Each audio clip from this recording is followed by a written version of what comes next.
गुरुदेव ओ जय गुरुदेव, जय गुरुदेव ओ जय गुरुदेव। प्रगटे हृदयना आंगणे मुझ शक्ति शत दीपावली, तमसावरण ने भेदनारी दिव्य ज्योतिष कावली। प्रगटे हृदयना आंगणे मुझ शक्ति शत दीपावली, तमसावरण ने भेदनारी दिव्य ज्योतिष कावली।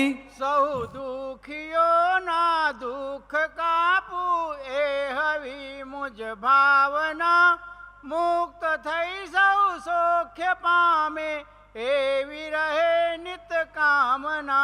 सहु दुखियो न दुख कापू एहवी मुझ भावना, मुक्त थई सहु सौख्य पामे एवी रहे नित कामना।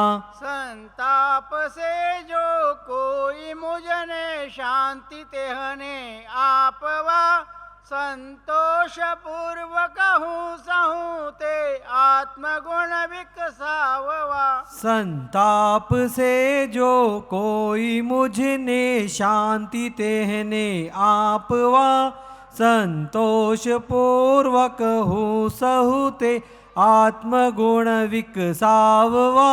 जे वेर वृत्ति राख से हूँ ते हथी कर मित्रता, नहीं दिल दुभाऊं कोई नो राखी हृदय पवित्रता। जे वेर वृत्ति राख से हूँ ते हथी करी मित्रता, नहीं दिल दुभाऊं कोई नु राखी हृदय पवित्रता।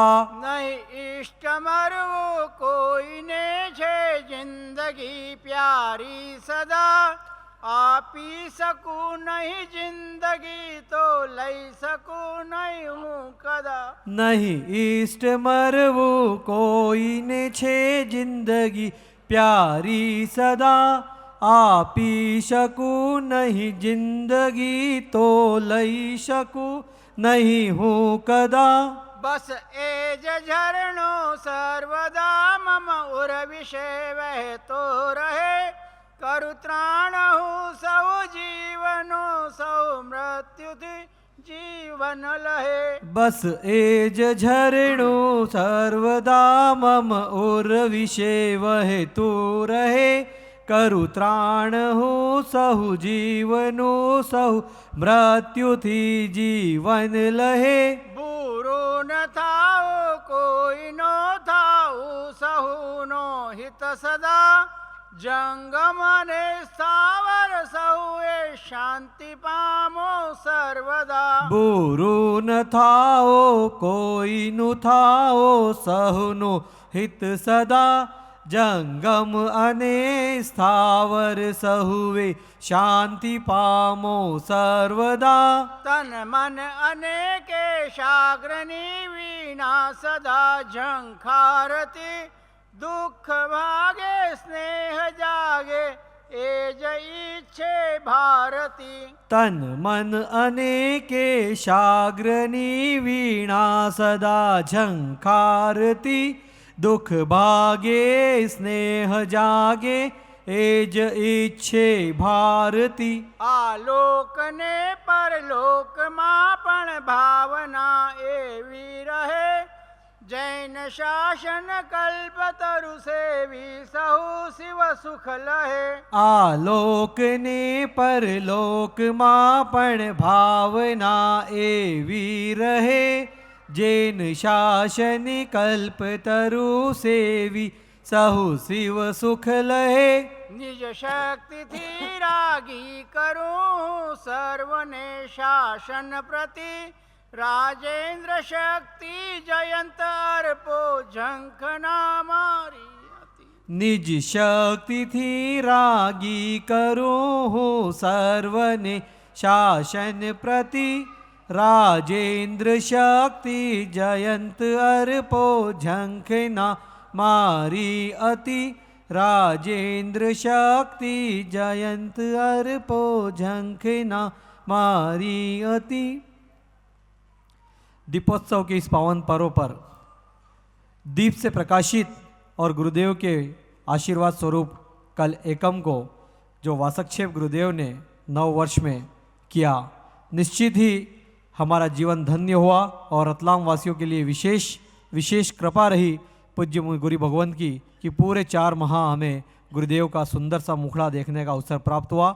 आज हमारे बीच पधारे हुए कई बाहर से श्री संघ हैं और आज एक और शुभ अवसर है कि हमारे गुरुदेव का जन्मोत्सव आज यतीन्द्र सूरी जी महाराज साहब का आज जन्म दिवस है। इस अवसर पर अभी पूज्य मुनि भगवंत हमें बताएंगे। सर्वप्रथम परम पूज्य मुनिराज श्री निपुण रत्न जी महाराज साहब के मुखारविंद से मंगलाचरण के पश्चात प्रवचन परम पूज्य मुनिराज श्री निपुण रत्न जी महाराज साहब। नमो अरिहंताणं नमो सिद्धाणं नमो आयर्याणं नमो वज्रायाणं नमो लोये सवसाहुणं एसो वञ्चनमुकारो सवभावगणशिणो मङ्गलानं च सव्येसिं फडमं हवै मङ्गलम् नमो दुर्वारागदि वेरिवानिवारिणे अगते योगिनाथाय महावीराय दायिने अज्ञानतिमिरान्धनं ज्ञानञ्जनशलाकया चक्षुरुन्मीलितं येन तस्मै श्रीगुरुवे नमः। तस्मै श्रीगुरुवे नमः।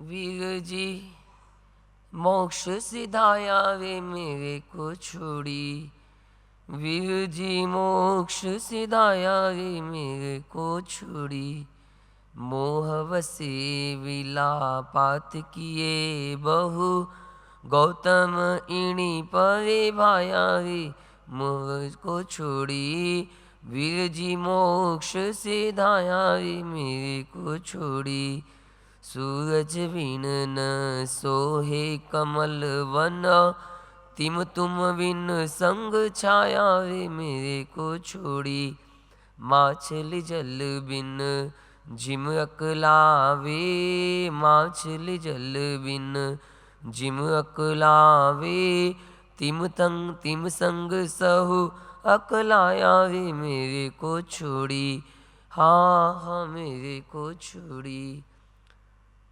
दादा गुरुदेव श्रीमद विजय राजेंद्र स्वामी महाराज ने महावीर स्वामी पंच कल्याणक के निर्वाण कल्याणक की पूजा में ये शब्द लिखे हैं। मछली जल बिन जिन तड़फे, तिम आपके बिना। अब आपके अभाव में इस संग की यही स्थिति होगी, मिथ्याओं पाखंडियों का जोर बढ़ जाएगा, धर्म की रुचि घटेगी, बहुत सारे अनर्थ आपके अभाव में हो जाएंगे। लेकिन फिर भी परमात्मा ने कहा कि आने वाला समय 21,000 वर्ष तक निरंतर यह शासन चलने वाला है। लेकिन भगवान के वियोग से सब दुखी थे। चलते चलते सुबह समाचार आए, गौतम स्वामी को केवल ज्ञान हुआ। लेकिन ये समाचार जैसे नंदीवर्धन राजा के कान में आए, उम्र में भगवान से नंदीवर्धन राजा बड़े थे। चरित्र कितना कुछ हमको कह जाते हैं कि भाई भाई का प्रेम कैसा होगा। आज एक भाई को दुख भी आए ना तो भी दूसरा भाई साथ देने को तैयार नहीं है। और उस समय की ये परंपरा नंदीवर्धन राजा के कान में जैसे शब्द आए, और तुरंत उस उम्र में भी सीधे बेहोश होकर जमीन पर गिर पड़े थे नंदीवर्धन राजा। पानी डाला, होश में आए, आंखों में से आंसू बह रहे हैं। इतनी बड़ी उम्र, और इस उम्र में भी भाई के जाने का वियोग कि यह समाचार सुनकर नंदीवर्धन राजा बड़े दुखी होते हैं। सोच रहे थे कि इस समय तो ये दुख जैसा आया है, उससे दुख तो वो अच्छा था जब आपने दीक्षा ली थी। आपके दीक्षा का समय का वियोग अच्छा था। आप विहार करके कहीं भी गए तो मैं आपको मिलने तो आ सकता था, मैं आपसे आकर बात तो कर सकता था, लेकिन आप तो अब ऐसी जगह पर पहुंच गए हो जहां आना भी संभव नहीं, जहां आपसे मिलना भी संभव नहीं, जहां हमसे बात करना भी संभव नहीं। इस व्यथा को नंदीवर्धन राजा सहन नहीं कर पाते हैं और भाई के वियोग में, छोटे भाई के वियोग में बड़े दुखी नंदीवर्धन राजा हो रहे हैं। इतिहास ये भी कहता है कि छोटी बातों के लिए भाई भाई में युद्ध भी हुआ है। इतिहास ये भी कहता है कि छोटी सी बात को लेकर भाई भाई अलग भी हो गए, जबकि इतिहास ये भी कहता है जब राम मर गए लक्ष्मण 6-6 महीने तक उनके देह को लेकर घूमते रहे, मेरा भाई मरा नहीं है। भाई भाई के प्रेम को भी इतिहास बता रहा है, तो भाई भाई की दुश्मनी को भी इतिहास बता रहा है। हमको कौन सा ग्रहण करना ये तो हम जानते हैं। हमारे जीवन में सब तरह के वृतांत, सब तरह की बातें हमारे दिल दिमाग में आती है, सुनने में आती है, देखने में आती है। हम क्या ग्रहण करते हैं, हमारी बुद्धि का उपयोग हम कितना करते हैं, वो देखने जैसा है। रामायण देखने के बाद अगर आपको पूछे कोई, बोलो आपको राम बनना है या रावण बनना है, क्या कहोगे आप? राम बनना है। जो अधिकार का भी छोड़ दे उसे राम कहते हैं। जो अधिकार का बिना का लेने का भाव करता है उसे रावण कहते हैं। बनना हो तो गुण समझ लेना, अपना अधिकार भी छोड़ने का प्रसंग आए तो छोड़ देना, कोई बात नहीं, जा तू सुखी है। बस जब भी कभी घर में अलग होने का प्रसंग आ जाए तो भी छोटे भाई को कहना तू खुश है, तेरी खुशी में मेरी खुशी है। और ऐसे भी पिताजी के जाने के बाद बड़ा भाई ही पिता तुल्य होता है, और पिताजी कभी नहीं चाहते कि मेरे बेटे दुखी हो। हक का जो छोड़ दे वो राम, बिना हक का जो ले ले वो रावण। सीता पे कोई अधिकार नहीं था रावण का, उसके बाद भी उठा के लाया। परिणाम आज तुम्हारे सामने है कि लंका का पतन हुआ, रावण का भी पतन हुआ। रामायण देखने के बाद ये सीखा जाता है कि नहीं, अधिकार का भी हो तो भी छोड़ा जाता है। भले भरत को भी गादी पर बिठाओ, वो भी मेरा छोटा भाई है, कोई चिंता वाली बात नहीं। लक्ष्मण साथ में चल रहा था तो भी राम ने मना किया, मेरे साथ तुम कहाँ दुख देखोगे। लेकिन उसके बाद भी लक्ष्मण साथ में गया, कारण कि मेरे बड़े भाई अकेले दुख देखेंगे, मैं महल में कैसे रह पाऊंगा उनके बिना। इतिहास तो कितने उज्जवल पृष्ठों से भरा हुआ है। रामायण देखकर छोटे बच्चे को पूछा तुझे क्या बनना है, बड़ों को पूछा तो बड़े कहेंगे राम बनना है। कहोगे ना तुम लोग, राम ही बनना है कि तुमको, कि हनुमान? कई वन्नु, हनुमान वन्नु। हनुमान को एक औषधि लाने का कहा था तो पूरा पहाड़ उठा के लेके आ गया। तुम भी ऐसा काम कर सकते हो, हनुमान जैसा काम कर सकते हो। हनुमान की इतनी ताकत होने के बाद भी एक बार हनुमान की आंखों में आंसू आए थे। सीता मैया ने देखा, अरे हनुमान, अभी तो राम जी बैठे हैं, तुम्हारे भगवान बैठे हैं, उसके बाद तुम्हारी आंखों में आंसू कहां से? सीता मैया को हनुमान ने कहा कि आज पहली बार जिंदगी में एक ऐसा काम आया है जो हनुमान का, जो राम जी ने आदेश दिया है वो हनुमान पालन नहीं कर सकता। सीता मैया के ये तो हो ही नहीं सकता, ये तो कभी नहीं हो सकता, राम कहे हो तुम न करो, ये तो बन ही नहीं सकता। हनुमान ने कहा आज ऐसा ही कुछ हो गया है, राम ने आदेश दिया है, मेरी करने की ताकत नहीं है। क्या कहा है राम जी ने, बताओ तो सही। राम जी ने कहा इस जंगल के अंदर तुम्हारा मन हो वहां कुटिया बना दो। सीता मैया की इतनी छोटी सी बात, तुम पहाड़ उठा के ला सकते हो, एक कुटिया नहीं बना सकते हो।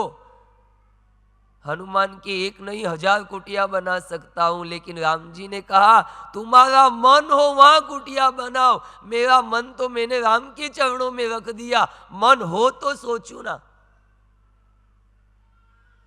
एक आज्ञा का पालन नहीं हुआ, आंखों में आंसू बह गए। बोलो हनुमान बनना है? गुरुदेव कोई आदेश देंगे, नहीं पालोगे तो हनुमान बनोगे तुम।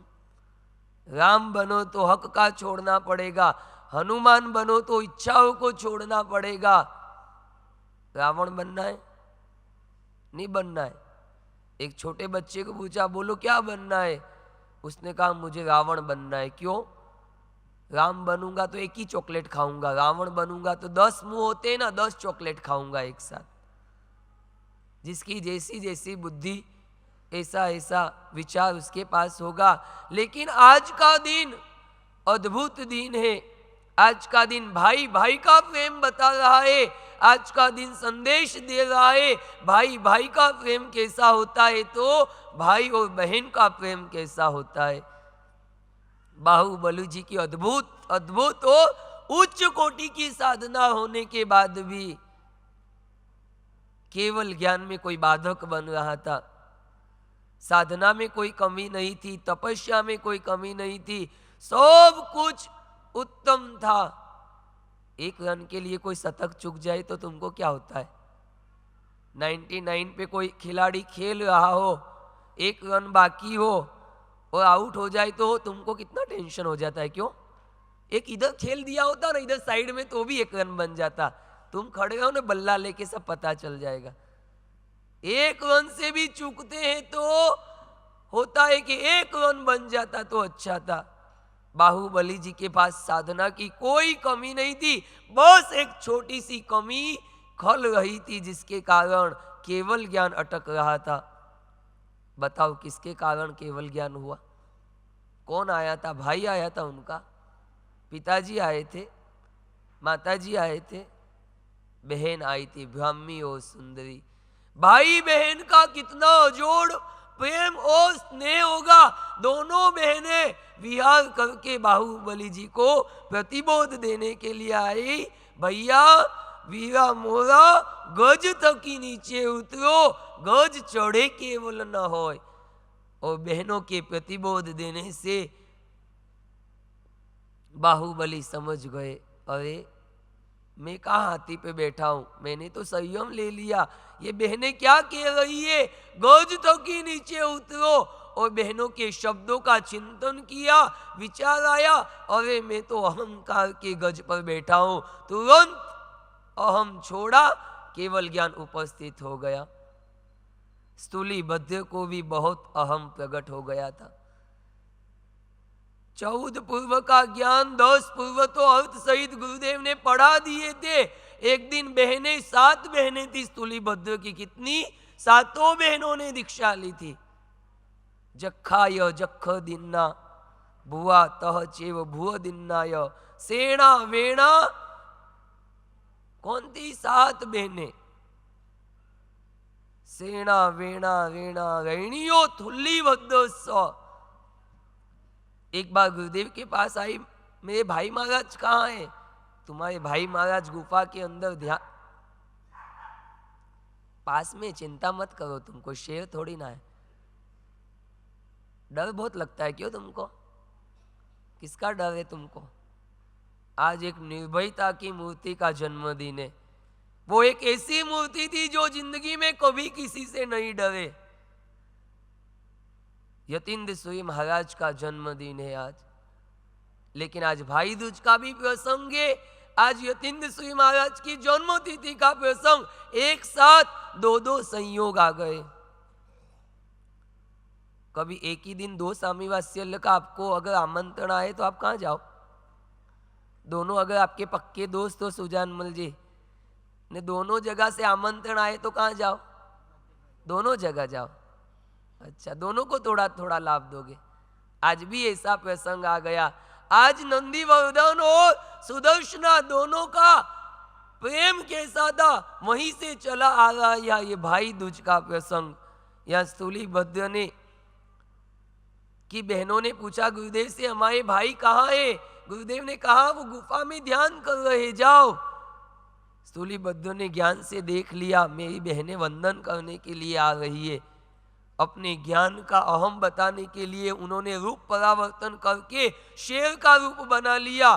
सातों बहनों ने गुफा में प्रवेश किया।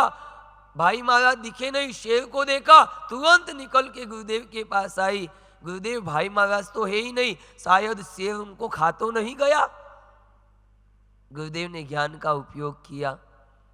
स्थूलीभद्र ने अपने ज्ञान का अहम बताना चाहा है। अपनी बहनों को बताने के लिए उन्होंने रूप परावर्तन किया। गुरुदेव ने कहा जाओ, वापिस एक बार जाओ, आपके भाई महाराज वहीं पे बैठे हैं। वापिस बहनें गुरुदेव का आदेश लेकर पहुंचती है तो स्थूलीभद्र मुनि पहाड़ ऊपर बैठे, बहनों ने वंदन किया।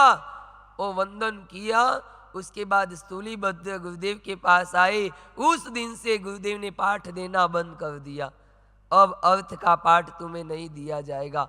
बहुत आंखों में से आंसू बहाए, दुखी हुए, पश्चाताप किया, क्षमा याचना की। गुरुदेव ने कहा बस अब खत्म हो गया, आपकी पात्रता का क्रम खत्म हो चुका है। ज्ञान का जहाँ अहम आता है वहाँ किसी को भी, अयोग्य व्यक्ति को कभी सूत्र का दान देने से महादोष होता है। पात्रता नहीं थी तो भगवान ने रातों रात विहार कर दिया, लेकिन किसी को भी अपना शिष्य नहीं बनाया भगवान ने। एक क्रम चला था कि केवल ज्ञान के दिन ही शासन की स्थापना होती है, उस क्रम को भी प्रभु ने तोड़ दिया। लेकिन अयोग्य व्यक्ति को दीक्षित नहीं किया तो नहीं किया। अपात्र को कभी भी कुछ नहीं देना चाहिए, वो महादोष का कारण बनता है। ऐसी ही एक घटना अपनी परंपरा के अंदर हुई। प्रभु स्वामी सोच रहे मेरे बाद आने वाला पाठ किसको सौंपूं, कोई योग्य नहीं दिख रहा है मेरे शिष्यों में। गुरुदेव अपना पाठ दिए बिना जा सकते हैं, लेकिन अयोग्य को देखकर कभी कोई गुरु भगवान नहीं जाते हैं। प्रभु स्वामी ने नजर दौड़ाई, कोई योग्य मिले। उनकी ज्ञान में एक ब्राह्मण का जीव, कौन? स्वयंभव ब्राह्मण, स्वयंभव पंडित जिसको कहा गया था, ज्ञान में आया ये ब्राह्मण है, ये पंडित, ये अगर दीक्षा ले तो इस पाठ को संभाल सकता है। उस समय श्रावक नहीं होंगे क्या? आपके जैसे लोग नहीं होंगे संघ में? थे सब। किसी के ऊपर गुरुदेव की नजर नहीं गई। किसके ऊपर गई? सीधे ब्राह्मण के ऊपर। अपने शिष्यों को भेजा, प्रतिबोध दिया, गुरुदेव के पास आए, गुरुदेव ने उपदेश दिया, संयम के भाव प्रकट हुए। और एक ब्राह्मण कुल में जन्म लेने वाले उस स्वयंभव पंडित ने संयम ग्रहण किया मात्र गुरुदेव के आदेश पर। और जब संयम लिया ना, तब पत्नी गर्भवती थी। बोलो, शासन का कितना प्रेम होगा ये देखने जैसा है। हम गुरु की आज्ञा कितनी मानते हैं, नहीं मानते हैं, कैसी मानते हैं, ये तो हमारा मन जानता है।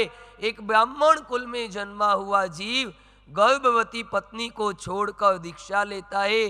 दीक्षा लेने के बाद आचार्य पदवी होती है, वहाँ बालक का जन्म होता है।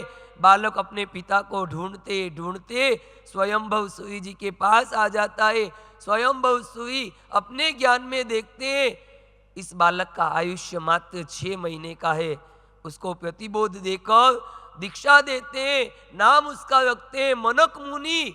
और बेटे, बाप के पीछे बेटे ने भी दीक्षा ली और 6 महीने में अपनी आत्मा का कल्याण करके स्वर्गलोक सिधार गए। 6 महीने में 10 वैकालिक सूत्र, पूरे 10 अध्ययन अर्थ सहित उसको पढ़ा दिए। साथ में रहने वाले साधुओं को भी पता नहीं चला ये इनका पुत्र था। उनके जाने के बाद जब उनकी आंखों में आंसू आए तो अब शिष्यों ने पूछा, गुरुदेव, एक शिष्य के जाने से आपकी आंखों में आंसू? इतना मोह होता है क्या गुरु शिष्य का? मुझे उसका जाने का दुख नहीं है, बस 6 महीने में उसने अपनी आत्मा का कल्याण कर लिया, उसकी मुझे खुशी है, उसी के मेरे आंखों में आंसू आए। और शिष्यों ने कहा, मुझे हमको पहले कहा होता आपका वो पुत्र है, हम उनकी कितनी सेवा और व्यावच करते। गुरुदेव ने कहा, इसीलिए मैंने आप सबको नहीं कहा। ऐसी ऐसी घटनाएं इस इतिहास में बनी हुई है।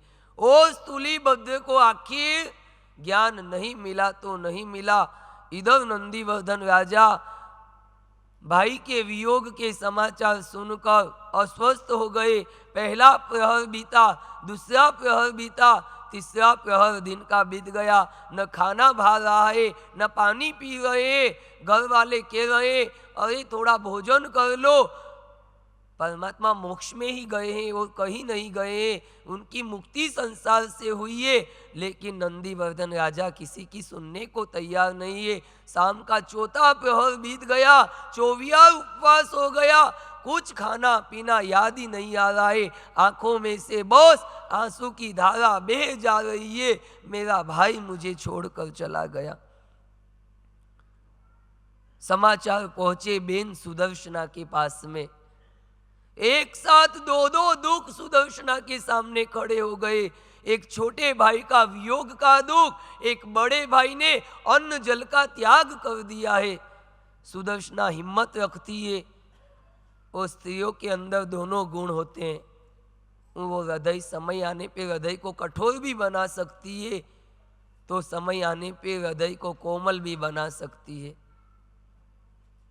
सुदर्शना रथ में बैठी, रथ रवाना हुआ क्षत्रिय कुंड नगर की तरफ और सीधा नंदीवर्धन राजा के महल के पास पहुंचा।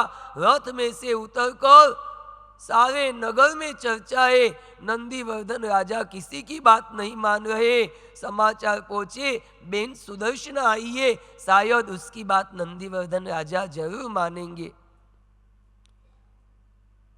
सुदर्शना भाई नंदीवर्धन को मिलती है। भैया सोचो तो सही, माता पिता के वियोग के बाद तुमने ही हम भाई बहनों को संभाला है। मैं तुम्हारी छोटी बहन, वर्धमान कुंवर भी छोटे थे, हम दोनों को आपने संभाला। उनको संयम पथ पर आपने प्रयाण करवाया, मेरी शादी करवाई। कितने उपकार आपके हमारे पर है। आज तक आपका आदेश हमने कभी नहीं टाला है। आज एक बात मेरी मानो, पालना कर लो। नंदीवर्धन कहता है, कैसे खाऊं, कैसे पानी पीऊं, जिसके साथ मैंने बचपन पूरा बिता दिया। आज घर के कोने कोने में वर्धमान मुझे दिख रहा है। दीक्षा लेकर निकला तो मिलने का मन होता तो चला जाता। अब मेरा भाई कब मुझे मिलेगा? वो तो मोक्ष में पहुंच गया, मैं उसे अब कब मिल पाऊंगा? नंदीवर्धन की आंखों में आंसू, सुदर्शना की आंखों में आंसू। लेकिन भाई की इस वेदना को देखकर सुदर्शना कहती है, भैया कितना भी रोओगे तो अब वर्धमान वापिस नहीं आने वाला है। कितनी भी चिंता करोगे तो अब वर्धमान इन संसार के दुखों से मुक्त हो चुके हैं। अब वर्धमान कुंवर कोई दुख में नहीं है। भैया मेरी बात मानो। और बहन की ऐसी विशेषता थी, यह स्त्रियां रो भी सकती है, रुला भी सकती है, रोते हुए को चुप करने की ताकत भी इनके अंदर होती है। सुदर्शना के वचनों में इतनी ताकत थी, उनके शब्दों में इतनी हिम्मत थी। कठोर हृदय वाले नंदीवर्धन भी अब थोड़े कमजोर पड़े। बहन कहती है, भैया आज तक कुछ भी मांगा नहीं है आपसे, आज पहली बार कुछ कहना चाहती हूँ। मेरे घर चलो, मैं आपको पावना करवाऊंगी। इच्छा नहीं थी नंदीवर्धन की पावना करने की, लेकिन छोटी बहन की बात भी टाल नहीं पाए और वहां से रथ रवाना हुआ। पहले चला सुदर्शना का रथ, पीछे पीछे चला नंदीवर्धन का रथ और जाकर सुंदर पावने की तैयारी की गई। बाजोट लगाया गया, आसन लगाया गया और बहन ने अपनी हाथों से भाई को पावना करवाया। बहन का बहुमान भाई ने किया, भाई का बहुमान बहन ने किया और उसी परंपरा से आज तक ये क्रम चला आ रहा है। भाई दूज का दिन होता है, भाई बहन के घर जाता है और बहन उनको भोजन करवाती है। ये नंदीवर्धन और सुदर्शना का प्रेम आज अखंड रूप से आज भी उस क्रम में चल रहा है। और यही भाई दूज का प्रसंग भगवान महावीर के निर्वाण से शुरू हुआ और उस परंपरा को हम आज भी निभा रहे हैं। लेकिन आज निभाने का भाव कैसा होता है वो तो हमको पता है। बहनों को कुछ लेना होता है तो मांग भी लेती है, भाई बहुत कुछ दे भी देता है। यही भाई बहन का प्रेम हमेशा अखंड बना रहे, ऐसा यह भाई बीज का आज का दिन आपको संदेश दे रहा है। आज दूसरा प्रसंग है यतीन्द्र सूरी महाराज के उपकारों का। और मैं तो ये कहता हूँ यतीन्द्र सूरी महाराज का रतलाम के साथ बहुत बड़ा संबंध बना हुआ है। उनके जीवन की बहुत सारी घटनाएं इस रतलाम के इतिहास से जुड़ी हुई है। और आज रतलाम के इस धरा के ऊपर यतीन्द्र सूरी महाराज का जन्म उत्सव, जन्म तिथि प्रसंग मनाने का अवसर आया है। और अवसर तो हर साल आता है, लेकिन जिंदगी में शायद आज पहली बार ऐसा होगा। उनके शिष्य के सानिध्य में, यतीन्द्र सूरी महाराज के 18 शिष्य थे। कितने?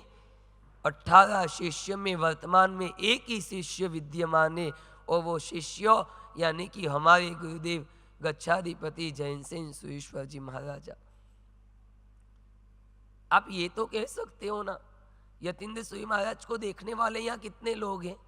पोपट काका तमे जोया हसे, सुजान मल जी ने, आपने भी देखा क्या? ओहो, देखने वाले बहुत होंगे, उनको जानने वाले कितने थे? शायद उनको कोई समझ पाया होगा तो एक। अभी गुरुदेव पधारेंगे, उनके जीवन की वास्तविक स्थिति तो गुरुदेव ने अनुभव की, हमने तो पढ़ा है, सुना है, मात्र अनुभव करने का काम तो उन्होंने किया। यतीन्द्र सूरी महाराज की बहुत अनंत अनंत उपकार इस त्रिस्तुतिक संघ समाज के ऊपर है। लेकिन अनंत उपकारों में 3 उपकार बहुत विशेष रूप से हैं। यतीन्द्र सूरी महाराज कैसे थे, कितने प्रभावशाली थे, ये तो गुरुदेव ही बता सकते हैं। लेकिन हम इतना तो जरूर कह सकते हैं, अगर प्रतिमा किसी ने अच्छी बनाई है तो तुम कहो शिल्पी बहुत अच्छा होगा हो। मंदिर किसी ने अच्छा बनाया तो आपका मन कहेगा सोमपुरा कौन था। कोई मरता हुआ बच जाएगा तो आप कहोगे किस डॉक्टर ने ऑपरेशन किया। अगर कोई मकान अच्छा बना होगा तो आप कहोगे कि इंजीनियर कौन था इसका। किसी ने बहुत खतरनाक केस जीत लिया हो तो आप कहोगे कि वकील कौन था। हर घटना के पीछे आप देखना चाहते हो इसके पीछे किसका हाथ था। आज गुरुदेव, हमारे गुरुदेव को इतने महान, तेजस्वी, प्रभावशाली देखकर आपको ये तो अंदाज लग सकता है, जिनका चेला इतना जोरदार, तो उनके गुरु तो कौन से कमजोर हो सकते हैं। इस मूर्ति का निर्माण जिसने किया वो भी कोई कम नहीं हो सकते हैं। गुरु की अनुमोदना करते करते तो गौतम स्वामी के 500 शिष्यों को केवल ज्ञान हो गया। अरे हमारे गुरु इतने जोरदार, इनके गुरु कैसे होंगे। कोई बच्चा यहाँ आके बहुत मस्ती करता हो ना, धमाल मस्ती, तो तुम क्या पूछोगे, ये कौन है छोरा, नहीं पूछोगे, वो करनो छोरो है, यही पूछा जाता है ना। मस्ती वो करेगा ने तुम पूछो ये छोरो करनो है, इसके पिताजी का नाम आएगा। कोई बेटा एकदम अच्छा होगा, होशियार होगा, तो भी पूछा जाएगा ये किसका बेटा है। और कोई शिष्य होशियार होगा, ज्ञानी होगा, तेजस्वी होगा, प्रभावशाली होगा, तो दुनिया पूछेगी ये किसका शिष्य है। और गुरुदेव का नाम जहाँ आता है वहाँ यतीन्द्र सूरी महाराज का नाम अपने आप आ जाता है। बहुत प्रभावशाली उनका चरित्र था और ऐसे यतीन्द्र सूरी महाराज के बहुत सारे उपकार इस त्रिस्तुतिक समाज के ऊपर है। वर्तमान में आप देखो ना, त्रिस्तुतिक समुदाय में जितने श्रमण भगवंत दिख रहे हैं ना आपको, शायद 1-2 को छोड़कर सभी यतीन्द्र सूरी महाराज का परिवार है। हम सब शिष्य भी यतीन्द्र सूरी महाराज के परिवार में दिखते हैं। दूसरे अन्य समुदाय के साधु भगवान जितने सब यतीन्द्र सूरी महाराज की एक पीढ़ी में आते हैं। कोई लक्ष्मण विजय के शिष्य, कोई विद्याचंद सुई के शिष्य, कोई जयसेन सुई महाराज के शिष्य, ऐसे शिष्यों के शिष्य वर्तमान में त्रिस्तुतिक समुदाय के जितने साधु भगवान थे सब यतीन्द्र सुई महाराज के परिवार में आते हैं। ये तो उपकार है ही। आज साध्वी जी पाठ पर बैठकर प्रवचन पढ़ते हैं, ये भी यतीन्द्र सुई महाराज का उपकार है। साध्वी जी पहले कभी प्रवचन नहीं देते थे, ये परंपरा को यतीन्द्र सुई महाराज ने शुरू किया और उनका उपकार है। बहुत सारे प्रमाण उन्होंने शास्त्र के दिए हैं। अकेला साधु अकेली स्त्रियों के सभा में प्रवचन नहीं दे सकते, अकेली साध्वी जी श्रावक की सभा में प्रवचन नहीं दे सकती। 10 वैकालिक सूत्र की टीका का ये प्रमाण दिया, जो आगम ये कहता है कि अकेली पुरुषों की सभा में स्त्री प्रवचन नहीं दे सकती, अकेली स्त्रियों की सभा में साधु प्रवचन नहीं दे सकते, तो आगम भी ये प्रमाणित करता है कि साध्वी जी प्रवचन दे सकती है। लेकिन पुरुष और स्त्री दोनों हो तब प्रवचन नहीं देना, ये विधान आगमों में अगर होता तो ये विधान नहीं होता कि पुरुषों की सभा में स्त्री व्याख्यान नहीं दे। प्रवचन नहीं देगी तो इनका ज्ञान का उपयोग संघ और समाज को कैसे मिलेगा? अगर प्रवचन देने में बाधक होती है तो फिर विहार भी नहीं कर पाएगी। कुछ शासन की कोई कार्य की स्थिति में साध्वी जी आगे नहीं आ पाएगी। और यतीन्द्र सुई महाराज ने आगमों के प्रमाण को बताकर ये निर्णय किया था साध्वी जी भी प्रवचन दे सकती है। वर्तमान में सब समुदाय में श्वेतांबर यानी कि सफेद कपड़े जो आपको दिख रहे हैं वो भी यतीन्द्र सुई महाराज का उपकार है। ये वही रतलाम की धरा है जहाँ पे बहुत लंबे समय तक सागरानंद सुई महाराज के साथ सागरानंद सुई जी भी पीत वस्त्र पीले वस्त्र का समर्थन करते थे और यतीन्द्र सुई महाराज के साथ बहुत लंबे समय तक चर्चा चली और चर्चा के बाद ये निर्णय आया साधु पीतांबर नहीं है, साधु अगर श्वेतांबर है तो श्वेत अंबर को धारण करने वाले ही साधु कहे जाते हैं। और अंत में यतीन्द्र सुई महाराज की बात मान्य हुई और तब से सभी साधु सफेद वस्त्र पहनने लग गए। ये इतिहास भी रतलाम से जुड़ा हुआ है। ऐसी एक नहीं अनेक घटना है यतीन्द्र सुई महाराज के जीवन से जुड़ी हुई है। उसमें 3 घटना सबसे ऊंची घटना है। पहली घटना है अभिधान संपादन करता। अभिधान राजेंद्र कोश का संपादन उन्होंने किया। परिषद संघ को भेंट करता। ये परिषद का जो व्यापक स्वरूप आपको पूरे भारत में दिख रहा है, एक संगठन दिख रहा है, ये भी यतीन्द्र सुई महाराज का उपकार था। तीसरा कौन सा? बोलो, 2 तो मैंने बता दिया, एक आप बता सकते हो। शाश्वत धर्म तो है ही, और कोई विशेष? ऐसे तो बहुत, मैं तो विशेष 3 कह रहा हूं। गुरु महाराज ने 14 साल की मेहनत के बाद राजेंद्र कोश का आलेखन किया। उसको छपाने में यतीन्द्र सुई महाराज और दीप विजय जी को 17 साल परिश्रम करना पड़ा, जब जाके राजेंद्र कोश के 7 भाग हमारे सामने। सब शब्दों को जमाना, सब शब्दों का संकलन करना। उस समय प्रेस की कोई व्यवस्था नहीं। उस समय गुरुदेव ने लगातार 3 चातुर्मास इस रतलाम की धरा पर किए थे। एक किया था 64 का, एक किया था 65 का, एक किया था 66 का।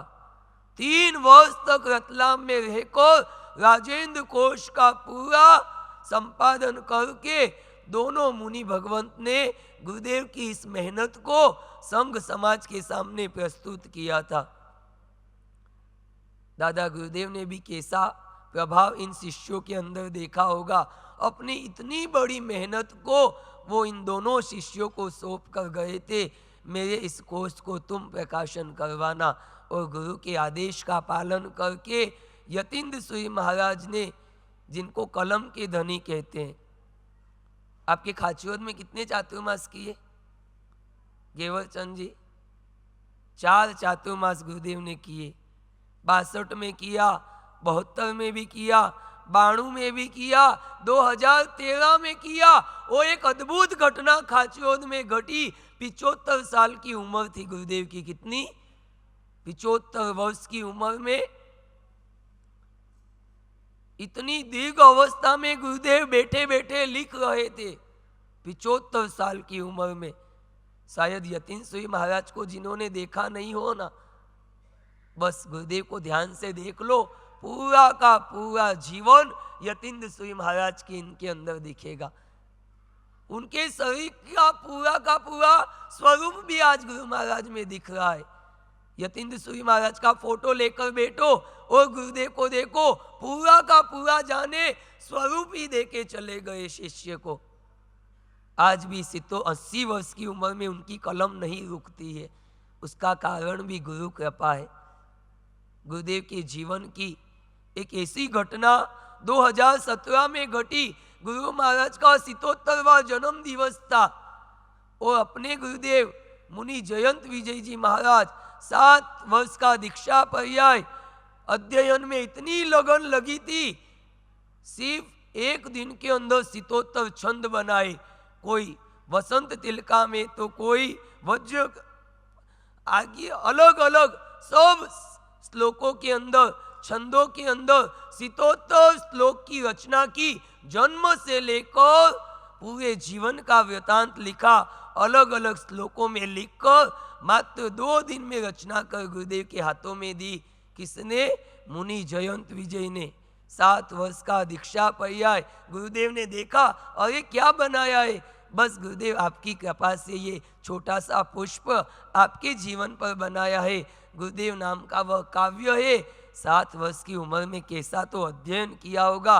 उस दिन गुरुदेव ने हाथ रखा जयंत विजय के सिर पर, जा जयंत, आज के बाद तेरी कलम कभी नहीं रुकेगी। और गुरु का वह आशीर्वाद देखो, आज 80 वर्ष की उम्र में भी कलम चल रही है। रतलाम आने के बाद भी कितनी स्तवनाओं की रचना हो गई।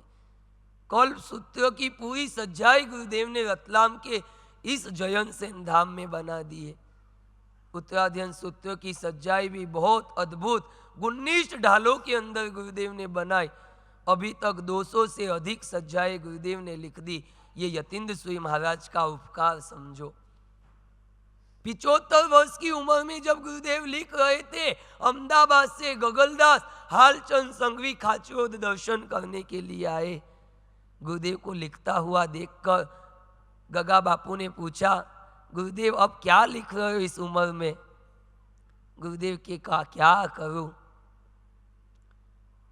इन लोगों की मति ऐसी भ्रष्ट हो गई है।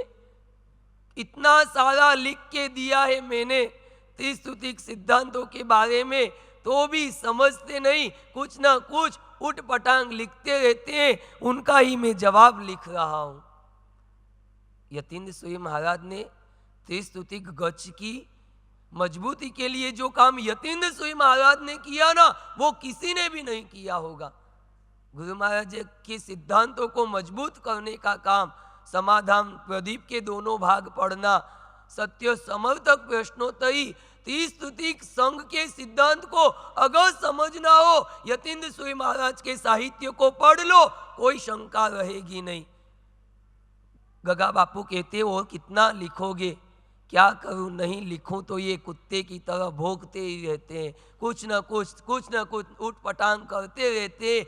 जवाब नहीं दूं तो क्या करूं, जवाब तो लिखना ही पड़ेगा। गुरुदेव इतना दे के गए हैं तो फिर मैं कमजोर क्यों पड़ूं। गगा बापू ने कहा, पीछे भी शिष्यों को ताकत देना, वो भी इतना जवाब दे सके। और गुरु महाराज वापिस कलम लेकर लिखने लग गए। 1 मिनट भी कभी बिगाड़ते नहीं थे। किसी से ज्यादा लंबी चौड़ी चर्चा करना, बातें करना उनका स्वभाव ही नहीं था। बस 2 मिनट बाद की गगा बापू के साथ वापिस लिखना शुरू हो गए। 75 वर्ष की उम्र में भी प्रमाद नाम की कोई चीज उनके जीवन में नहीं थी, और वही अप्रमत्त का गुण आज उनके जीवन में आपको दिख रहा होगा। आज इस उम्र में 80 साल में भी उनका श्रम देखो। सुबह 3 बजे से उठकर रात को 10 बजे तक आपको एक ही प्रसन्नता के भावों में दिखते होंगे। अभी वापिस आएंगे। अभी बोतल चढ़ रही थी, मैंने कहा व्याख्यान में पधारोगे? क्यों नहीं आऊँगा, मेरे गुरु का जन्मदिन है, जरूर आऊँगा मैं प्रवचन में। कितना अद्भुत साहस गुरु महाराज का होगा। सन 77 के साल में मोहनखेड़ा में विराजमान रतलाम का डॉक्टर सावंत, गुरुदेव का स्वास्थ्य अनुकूल नहीं था तो रतलाम से डॉक्टर बुलाया गया था। गुरुदेव का स्वास्थ्य देखकर बाहर आकर विद्या विजय को कहते हैं, अब गुरुदेव ज्यादा दिन के मेहमान नहीं है। गुड़ा से उदय बाण जी उपदान की विनती करने आए, गुरुदेव मुझे उपदान करवाना है। गुरुदेव ने मोहलत दिया और इधर डॉक्टर कहते हैं गुरुदेव ज्यादा दिन के मेहमान नहीं है, उपदान आदि कोई आयोजन मत करो। और गुरुदेव ने अंदर सुन लिया, डॉक्टर ये कह रहा है विद्या विजय को। कितने कान के पक्के थे यतीन्द्र सूरी महाराज, इतनी उम्र में भी कान में सुनने में पक्के। बुलाया, विद्या विजय इधर आओ, डॉक्टर की बातों में आना मत। 77 वर्ष की उम्र में बोले इस डॉक्टर की बातों में आना मत, उपदान शुरू करो, मुझे कुछ नहीं होगा। और गुरुदेव का आदेश सुनकर मोहनखेड़ा की धरती पर उदय भाणजी का उपदान शुरू हुआ।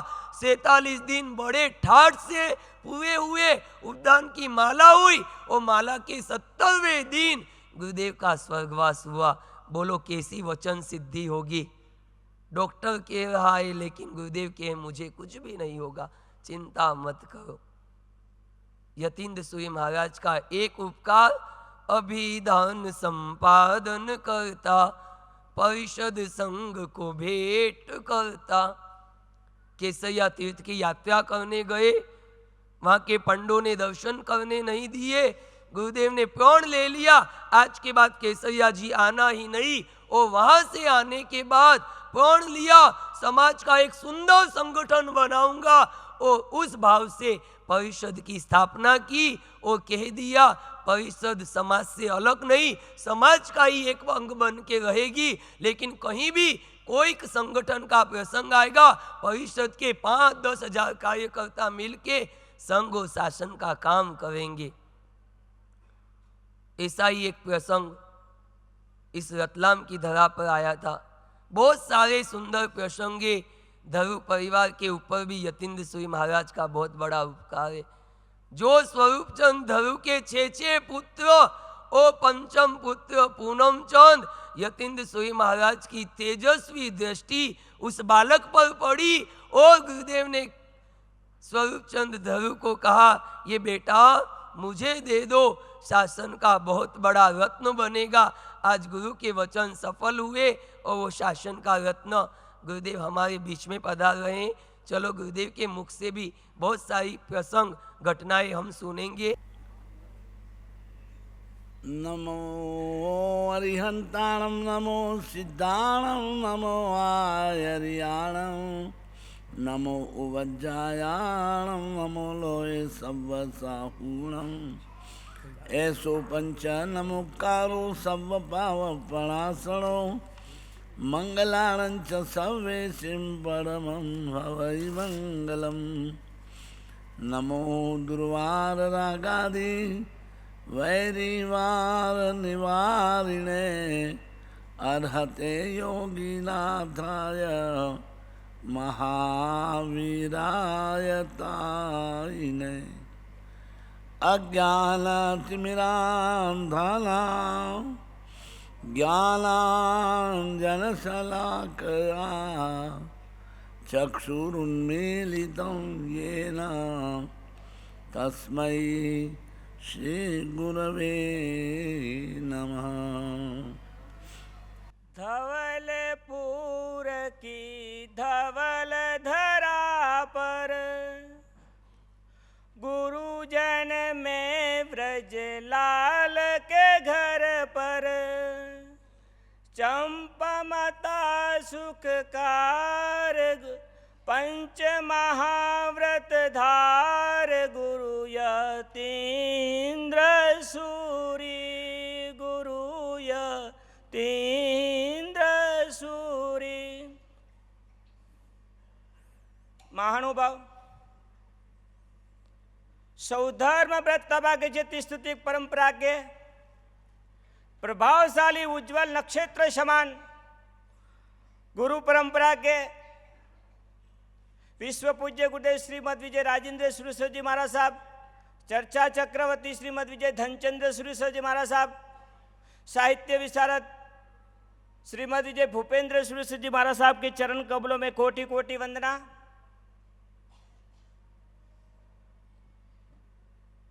इस गुरु जन्मोत्सव के निश्रादाता पूज्यपाद गुरुदेव श्री जैनसन श्री महाराज साहब के चरणों में कोटि कोटि वंदना करते हुए आज का एक प्रसंग अनमोल यहां पर आया है। प्रसंग है गुरुदेव श्रीमद विजय यतीन्द्र सुरेश्वर जी महाराज साहब का। और आज हिंदुस्तान के कोने कोने में श्री संघ के माध्यम से, अखिल भारतीय राजेंद्र जैन योग परिषद के माध्यम से गुरु गुणानुवाद रूप में मनाया जाएगा। यतीन्द्र सुरेश्वर जी महाराज साहब का जन्मदिन मनाना भारत भर के लिए एक गौरवशाली दिन होगा, लेकिन विशेष रूप से रतलाम के लिए यतीन्द्र सुरेश्वर जी महाराज साहब का दिन मनाना एक बड़ा गौरवशाली है। यतीन्द्र सुरेश्वर जी महाराज साहब के जीवन के अंदर अगर रतलाम को अलग कर दिया जाए तो शायद यतीन्द्र सुरेश्वर जी महाराज साहब के जीवन के अनेक पहलू उनकी जीवन गाथा से वंचित रह जाएंगे।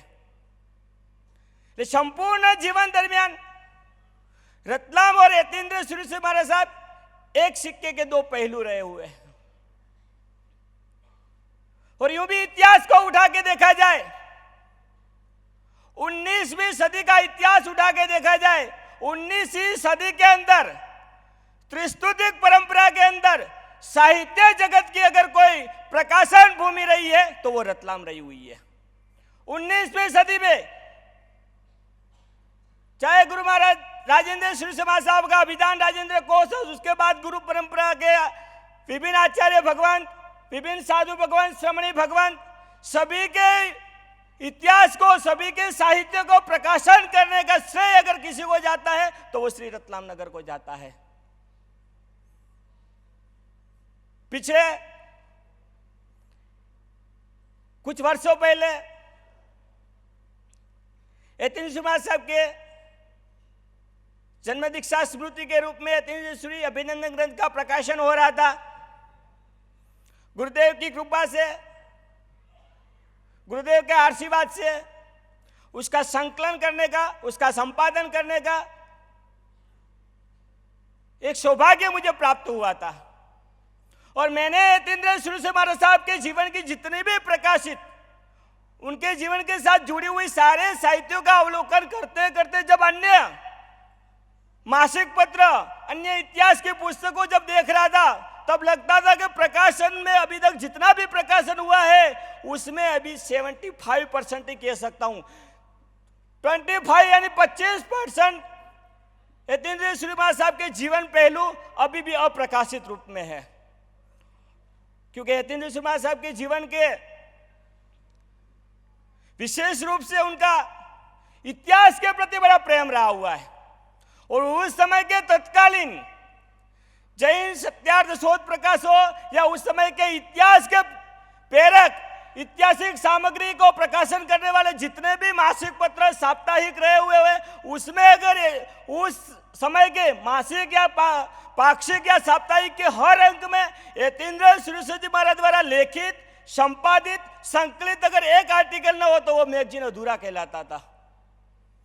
और यहां तक यतीन्द्र सुरेश्वर महाराज साहब को इतिहास के प्रति लगाव था कि उस समय के विद्वज्जन, उस समय के आचार्य प्रवर के जो आर्टिकल आते थे, क्योंकि आज के जमाने की जितना फास्ट मीडिया नहीं था उस टाइम पे, उस टाइम में तो बहुत सारी अशुद्धियां भी रह जाती थी, क्योंकि किसको कहाँ के ज्ञान भंडार में प्राप्त हुआ, किसको कहाँ से प्राप्त हुआ, सारी चीजें अलग अलग हुई थी। जब उसका प्रकाशन होता था उसके अगले अंक में यतीन्द्र सुरेश्वर जी महाराज साहब द्वारा विशेष रूप से टिप्पणी आती थी। और तत्कालीन संपादक लोग यतीन्द्र सूर्यवंशी जी महाराज द्वारा की हुई टिप्पणी को प्रमुखता से रूप में लेते हुए अगले प्रकाशन में उस आर्टिकल को संशोधन करके प्रकाशित करते थे। यही नहीं, ऐसे यतीन्द्र श्री महाराज के जीवन की तो अनेक बातें हैं, लेकिन आज बात करेंगे अपन रतलाम और यतीन्द्र श्री महाराज साहब की।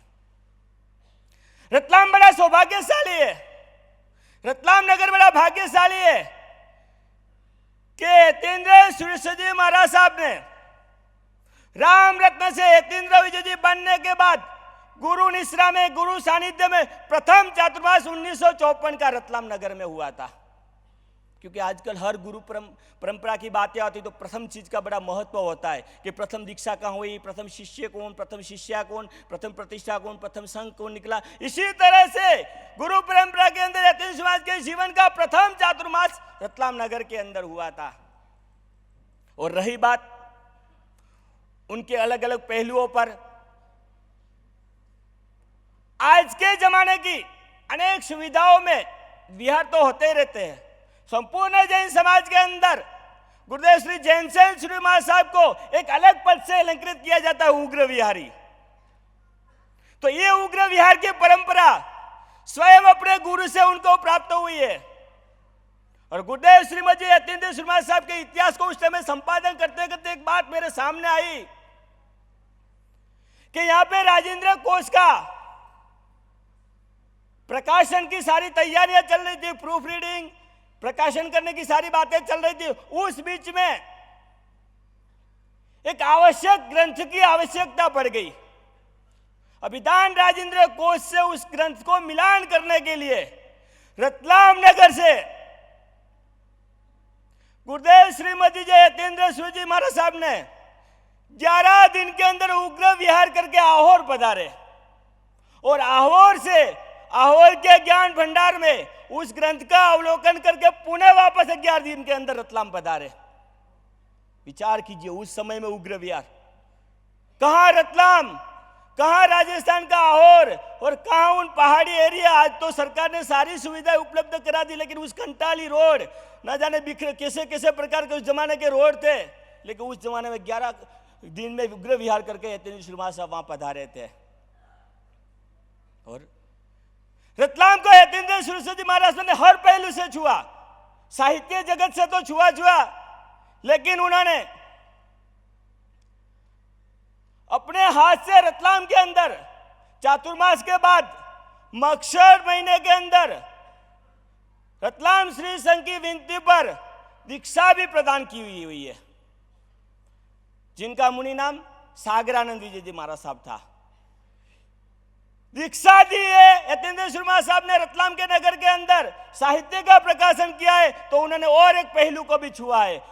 मुनि वल्लभ विजय जी महाराज साहब एवं विद्या विजय जी महाराज साहब को बड़ी दीक्षा भी रतलाम की भूमि पर प्रदान की है। गुरु परंपरा के विभिन्न आचार्यों ने हर पहलू को रतलाम के साथ जोड़ दिया था, लेकिन हो सकता है किसी कारणवश एक पहलू रतलाम के लिए बाकी रह जा रहा था। इतना ऐतिहासिक धरोहर, इतनी गुरु गौरवशाली भूमि ऊपर एक पहलू रह जाता था, और उस गुरु परंपरा के पहलू को रतलाम का पूर्ण करने का श्रेय गुरुदेव श्रीमती जैनसेन श्री महाराज साहब को जाता है। बोलो कौन सा पहलू आपको पता चला? चातुर्मास किया तो चातुर्मास तो गुरु परंपरा में हुआ ही है, यहाँ पे पुस्तक प्रकाशन हुई तो वो भी गुरु परंपरा में हुई है। तो क्या रतलाम वासी को मुझे ये बता सकते हैं कि त्रिस्तुति परंपरा के हर पहलू को रतलाम ने छुआ, लेकिन एक पहलू रह गया था जिसको गुरुदेव श्री जैनसेन श्री महाराज साहब ने पूर्ण किया? बता सकते आप? हाँ जी,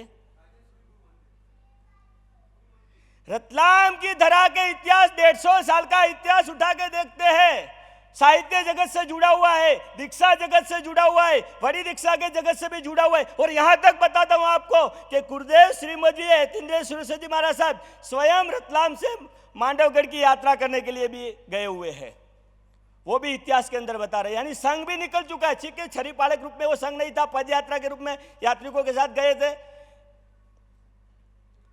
यानी गुरु परंपरा के अंदर हर बात हो गई थी, लेकिन एक बात बड़ी विचारणीय हो रही थी। हो सकता है गुरु परंपरा के आचार्य भगवंतों ने सोचा होगा कि मेरी पट परंपरा पे कोई आएंगे और ये कार्य पूर्ण करेंगे, और उसका श्रेय, उसका जस या उसकी गुरु भक्ति करने का लिखा होगा गुरुदेव जैन सेन महाराज साहब के। यानी कि साहित्य जगत का हुआ, दीक्षा, बड़ी दीक्षा, संघ आदि सब पहलू है, लेकिन त्रिस्तुतिक परंपरा का रतलाम के अंदर कोई भी प्रतिष्ठा नहीं हुई थी, या ना कोई स्वतंत्र जीन मंदिर था, और उस पहलू को गुरुदेव जैन सेन महाराज साहब ने पूर्ण किया, और उसको आगे बढ़ाते हुए ना स्वयं खाली एक तीर्थ की प्रतिष्ठा, अरे एक जिनालय की प्रतिष्ठा कराई, लेकिन एक तीर्थ रूप भी प्रकार यहाँ पे स्थापित करके रतलाम के त्रिस्तुति समाज के हर पहलू को गुरुदेव ने छू लिया। रही बात यतीन्द्र समाज के जीवन की, घंटों तक कहते जाऊं तो भी हर बात अधूरी लगती है, क्योंकि यतीन्द्र सूर्य महाराज साहब ने अपने जीवन काल की प्रथम पुस्तक त्रिस्तुतिक की परंपरा लिखी, और उसकी भी डेमीडाई रतलाम की पेश में तैयार हुई थी।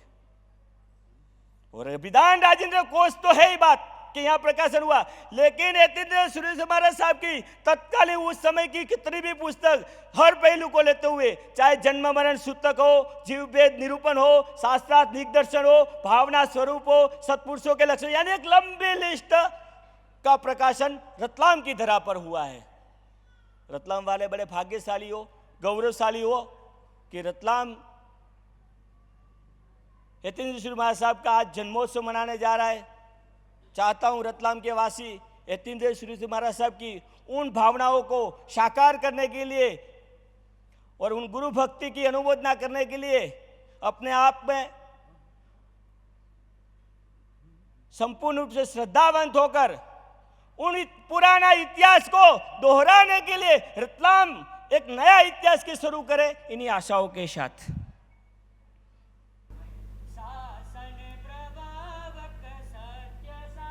ज्ञान गुण गंभीर है, चारित्र चूड़ामणि है, गुरुवर धीर शिव बड़ वीर है, महिमा अलौकिक फैली जग में, जन करे गुण गान है, ऐसे गुरु यतीन्द्र को नित्य कोटि कोटि प्रणाम है, ऐसे गुरु यतीन्द्र को नित्य कोटि कोटि प्रणाम है। विक्रम संवत 1940 में धवलपुर की नगरी में श्री यतीन्द्र विजय जी का जन्म हुआ, राम विजय जी का जन्म हुआ। राम रत्न जी पिता ब्रजलाल जी, माता चंपाबाई। चंपा माँ के लाल ने चंपा माँ का लाल आज जगत में दीप रहा है। आज चंपा माँ के लाल के वजह से हमें हमारे पूज्य गुरुदेव मिले हैं। उनकी दीक्षा विक्रम संवत 1954 में आषाढ़ वध दूज के दिन खाचरोद में हुई थी। गुरुदेव यतीन्द्र सूर्य महाराज साहब कितने धन्यवान हो गए, कितने पुण्यशाली हो गए कि उनको हमारे पूज्य प्रातःस्मरणीय दादा गुरुदेव राजेंद्र सूर्य महाराज मिले। वैसे वो थे दिगंबर के, वो उनका पूरा परिवार दिगंबर से बिलोंग करता था, पर उनको गुरुदेव मिले, उनको गुरुदेव में आस्था लगी और वो गुरुदेव के साथ जुड़े। उन्होंने गुरुदेव के पास दीक्षा ली। दीक्षा पालकर उन्होंने दीक्षा खूब अच्छी तरीके से पाली। उनकी चारित्र की बात कही जाए तो शायद उनका जैसा चारित्र किसी ने नहीं जिया होगा, क्योंकि राजेंद्र सूर्य महाराज साहब ने शुद्ध और अखंड चारित्र पाला था, और वही देन उन्होंने धनचंद्र सूरी, भूपेंद्र सूरी और यतीन्द्र सूरी जी को दी थी।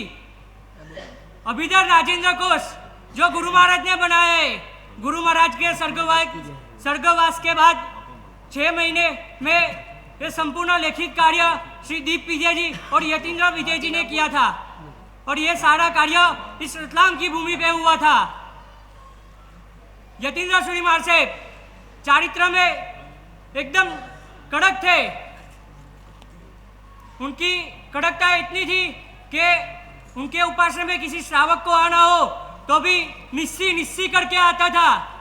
किसी लेडीज को, किसी बहन को आना हो तो सिर पे ओढ़ के आती थी, लेकिन आजकल हमारे गुरुदेव बैठे हो तो कोई भी स्त्री अगर उपासना में आ जाती है तो नहीं उनको विवेक होता है, नहीं मर्यादा होती है। लेकिन इस बाबत में यतीन्द्र सूरी महाराज साहब खूब स्ट्रिक्ट थे, खूब कड़क थे। अरे रात को भी किसी सेवक को मिलने आना हो तो गुरु महाराज का पास बाहर उपाश्रय के दरवाजे के पास था, उनको नमन करके पहले अंदर जाना पड़ता था।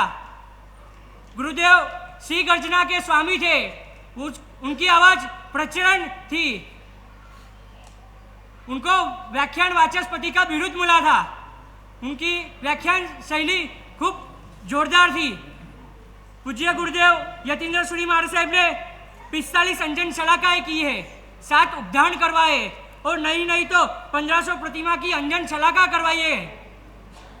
पूज्य यतीन्द्र सूरी महाराज साहब ने पीताम्बर पीले वस्त्र से श्वेत वस्त्र में साधु को लाया है। उन्होंने पूरे सर्व जगत को दिखाया है कि अपना श्वेत वस्त्र है, हम श्वेतांबर है तो हम पीले वस्त्र क्यों पहने, हमें पीले वस्त्र का त्याग करना है। इसीलिए उनको पीताम्बर विजेता की पदवी मिली थी। पूज्य यतीन्द्र सूरी महाराज साहब एक अच्छे गुरु है कि उन्होंने एक अच्छे गुरु की तरह अपने शिष्यों का पालन पोषण किया है, जिसका फल आज हम देख ही रहे कि हमारे पूज्य गुरुदेव, कदाच कहा जाए तो कम होगा कि पूज्य यतीन्द्र सूरी महाराज साहब की पूरी कॉपी, एम कहा जाए तो पूरी जेरोक्स हमारे पूज्य गुरुदेव जैनसेन सूरी महाराज है कि वो अपनी उम्र में भी, वो दीर्घ आयु में भी कभी टेका लेके नहीं बैठे, कभी पाठ के पीछे उन्होंने कुछ भी चीज नहीं रखवाई। और आज हमारे गुरुदेव 80 साल की उम्र में भी कभी पीछे टेका लगे नहीं बैठे, बिना टेके के ही बैठे। पूज्य यतीन्द्र सूरी महाराज साहब को एक ही चीज थी, मेरा संघ मेरा समाज, क्योंकि राजेंद्र सूरी महाराज साहब ने यही कहा था कि यतीन्द्र विजय अपना संघ और समाज को साथ में लेके चलना है। और यही बात यतीन्द्र सूरी महाराज साहब के आखिरी समय में उन्होंने श्री जयंत विजय जी को अपने पास में बुलाकर सिर पे हाथ रख के कहा, जयंत तुझे मैं शाश्वत धर्मों और परिषद दोनों तेरों को दे रहा हूँ और तुझे ये दोनों चलानी है। और हाँ, जब तक तू संघ की बाजरी खा रहा है तब तक तुझे संघ में हाजिरी देनी होगी, ऐसा यतीन्द्र सूरी महाराज साहब ने कहा था। ऐसे हमारे गुरुदेव पूज्य हमारे दादा गुरुदेव यतीन्द्र सूरी महाराज साहब के जीवन के बारे में जितना कहा जाए उतना कम है। उनका जीवन खूब जोरदार था। ज्ञान के लिए सत्य ग्रंथ चाहिए, सिद्धि के लिए सत्य पंथ चाहिए, भटके हुए अंधेरे में अनंत काल चाहिए, मगर तनने के लिए सच्चा संत चाहिए। वैसे हमारे यतीन्द्र सूरी महाराज साहब को मैं बार बार नमन करता हूँ, वंदन करता हूँ। गुरु की जब कृपा होती है तो वाकई में बिना मांगे सब कुछ मिल जाता है। और आज गुरु का जन्मदिन है तो बिना मांगे हमें इतने सारे मुनि भगवंतों के मुखारबिंद से गुरु के गुणों का श्रवण करने का अवसर हमें प्राप्त हुआ है। रतलाम में ऐसे कई सौभाग्यशाली आज भी यहाँ विद्यमान हैं जिन्होंने साक्षात यतीन्द्र सूरी महाराज साहब को देखा है। और मैं कई बार गुरुदेव को भी जब देखता हूँ और जब गुरुदेव ऐसे बैठे होते हैं तो ये लगता नहीं है कि जिरोक्स है, ऐसा लगता है कि साक्षात यतीन्द्र सूरी महाराज साहब हमारे सामने विराजित हैं और हम दर्शन कर अपने आप को धन्य महसूस करते हैं। और सबसे बड़ी बात, जब रतलाम में यतीन्द्र सूरी महाराज साहब जब विराजे थे तो सागरानंद सूरी महाराज साहब से वाद विवाद के दौरान पीताम्बर वस्त्र विजेता की उपाधि रतलाम से मिली। शाश्वत धर्म के संस्थापक यतीन्द्र सूरी महाराज साहब रहे। और आज पूरे विश्व जगत में अगर कोई धार्मिक संस्था है जो सबसे बड़े संघ के रूप में अगर काम करती है तो वो एकमात्र संस्था है अखिल भारतीय श्री राजेंद्र जैन नवयुग परिषद, जो इतने बड़े स्तर पर पूरे विश्व में एक साथ कार्य कर रही है। उसके संस्थापक भी यतीन्द्र सूरी महाराज साहब रहे हैं। और सबसे बड़ी बात है, उस संस्था को संचालित करने वाले ऐसे युग पुरुष हमारे बीच बैठे हैं। बोले राष्ट्र संत गच्छाधिपति वर्तमान आचार्य श्रीमती जैन सेन सूरी महाराज साहब की। यतीन्द्र सूरी महाराज साहब के चरणों में पूनम चंद धरू स्वरूप, एक अनमोल रत्न तो छोटा हो जाएगा, ऐसा कोई शब्द नहीं है मेरे पास कि रत्नों में रत्न जो सर्वश्रेष्ठ है, ऐसा रत्न यतीन्द्र सुश्री महाराज साहब को धरू परिवार ने समर्पित किया था। ऐसा संपूर्ण धरू परिवार आज यहाँ पर उपस्थित है। हम उस धरू परिवार के श्री पोपट भाई धरू और सविता बहन धरू का यहाँ हम चातुर्मास आयोजक परिवार की ओर से यहाँ बहुमान करना चाहते हैं। मैं पोपट भाई धरू को मंच पर आमंत्रित कर रहा हूँ, कृपया मंच पर पधारें। मैं पोपट भाई धरू के बहुमान के लिए आमंत्रित कर रहा हूँ श्री पारस जी खेड़ावाला, ट्रस्टी महानुभाव श्री संजय जी कोठारी और प्रवीण जी संघवी, नीलेश जी लोड़ा कृपया आए और श्री पोपट भाई धरू का यहाँ बहुमान करें। ऐसे धरू परिवार का जिन्होंने त्रिस्तुति श्री संघ की शान के लिए एक ऐसा अमूल्य रत्न दिया है जिसकी चमक युगों युगों तक रहेगी, ऐसे धरू परिवार का यहाँ हम बहुमान कर रहे हैं और अपने आप को गौरवान्वित महसूस करते हुए बोले जिन शासन देव की जय। श्रीमती सविता बहन धरू कृपया आगे पधार जाएं। मातुश्री तेजकौर भाई कश्यप, उनका यहाँ शॉल श्रीफल से बहुमान पहुँचा दिया। हमारे बीच आज अलवर से 100 सदस्यीय एक श्री संघ पधारा है। अलवर के प्रमुख श्री राजेंद्र कुमारी साहब जैन से मैं अनुरोध करूंगा कृपया वे मंच पर आएं और चातुर्मास आयोजक परिवार की ओर से श्री संघ का बहुमान प्राप्त करें। श्री राजेंद्र कुमार जी साहब जैन पधारें। उनके बहुमान के लिए मैं आमंत्रित कर रहा हूं श्री गेंदालाल जी साहब सकलेचा, पंकज जी राठौड़ और तरुण परिषद से अगर कोई हो तो कृपया वे भी एक महानुभाव पधार जाएं। पंकज जी राठौड़, गेंदालाल जी साहब सकलेचा शीघ्रता आ जाएं। अलवर श्री संघ के प्रमुख श्री राजेंद्र जी जैन का यह बहुमान आयोजक परिवार की ओर से। मातुश्री तेजकौर भाई कश्यप सविता बहन का बहुमान करते हुए, सविता बहन धरू का बहुमान करते हुए बोले जिन शासन देव की जय। जय गुरुदेव, जय गुरुदेव, जय गुरुदेव, जय गुरुदेव, जय गुरुदेव, जय गुरुदेव, जय गुरुदेव, जय गुरुदेव, जय गुरुदेव, जय गुरुदेव, जय गुरुदेव, जय गुरुदेव, जय गुरुदेव, जय गुरुदेव, जय गुरुदेव। पूरे हिंदुस्तान में 18 कैरेट, 16 कैरेट, 20 कैरेट, 22 कैरेट मिलता है, पर रतलाम की इस पावन धरा पर 4x4 यानी 24 कैरेट का शुद्ध सोना मिलता है। अभी तक आपने कई लोगों के मुख से गुरु के गुणों का बखान सुना होगा, पर आज शुद्ध 24 कैरेट सोने का सुनने का अवसर हमारे गुरुदेव से सुनने को मिलेगा। आपसे अनुरोध है बिल्कुल सही मुद्रा में आप बैठे। जो भी कुर्सी पर लंबे पांव कर बैठे हैं वे बिल्कुल व्यवस्थित होकर डिसिप्लिन में 24 कैरेट अगर सुनना है तो डिसिप्लिन में बैठकर सुने। पूज्य राष्ट्र संसी।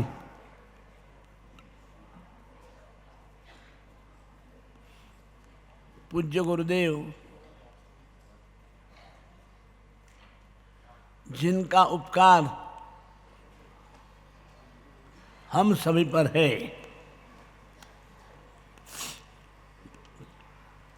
उनके जीवन की विशेषता थी कि वे जन्म से दिगंबर थे और श्वेतांबराचार्य बने। छोटी उम्र में माता पिता का वियोग हो गया था। मामा के घर पर भोपाल के अंदर बस रहे थे।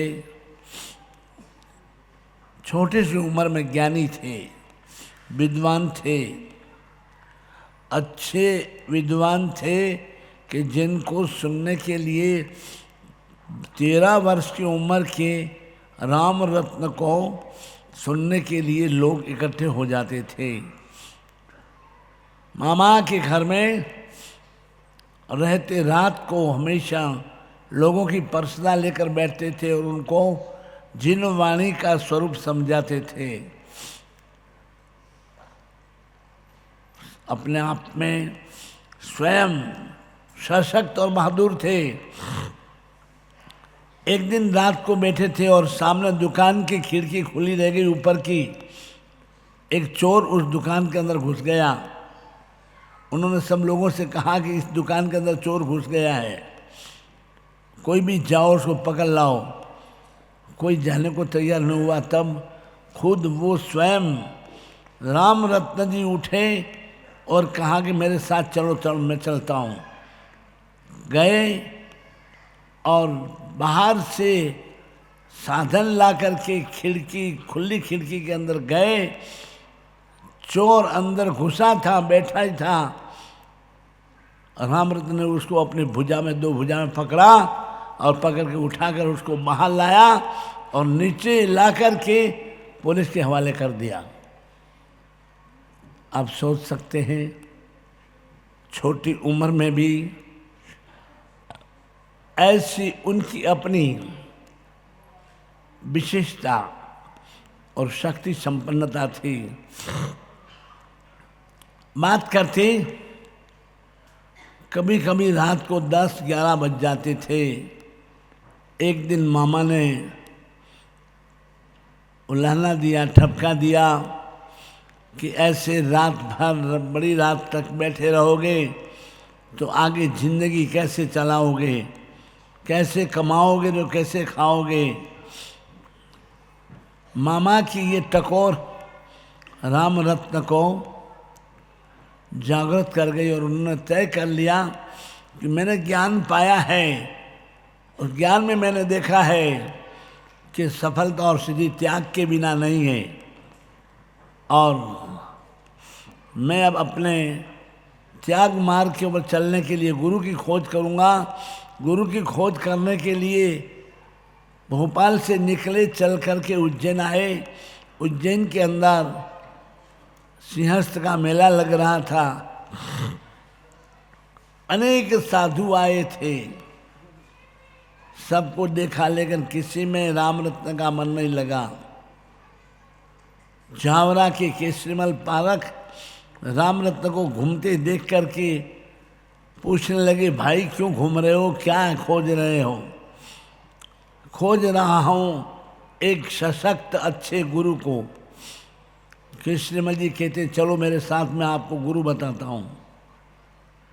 और उज्जैन से उनको महनपुर ले आए। महनपुर में अपने दादा गुरुदेव विराजमान थे और दादा गुरुदेव से मिले। गुरुदेव ने उनको सहज में सामान्य प्रश्न करने शुरू किए, भाई कहाँ से आए हो? तो उन्होंने कहा, मैं नित्य निगोद से चला, बेइंद्रिय तेन्द्रिय चौरिंद्रिय पंचेंद्रिय तक चलकर आज संगनी पंचेंद्रिय पर्याप्ता मनुष्य भाव में आया हूँ। गुरु महाराज ने देखा कि इतना छोटा सा लड़का और इतनी शास्त्र की बात करता है। आपको कोई पूछेगा आप कहाँ से आए तो आप क्या कहोगे? रतलाम से आए, जावरा से आए, खाचो से आए, थराद से आए, मुंबई से आए। लेकिन 13 साल का राम रत्न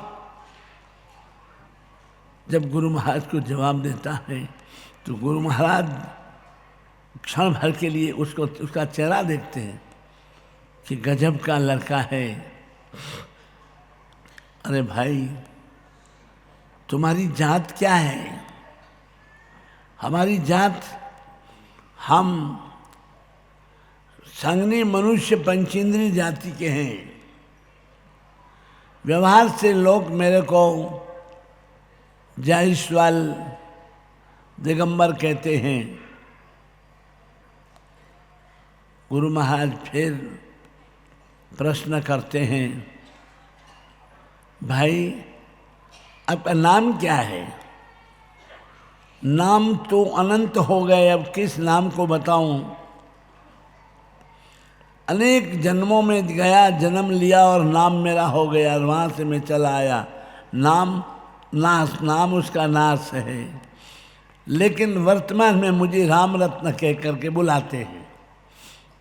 गुरु महाराज उसे राम रत्न को देख करके कहते हैं, भैया बहुत ऊंचा ऊंचा परिणाम, बहुत ऊंचे भाव हैं, बहुत ऊंची दृष्टि है, बहुत ऊंचा तुम्हारा अपना स्वयं का चिंतन है।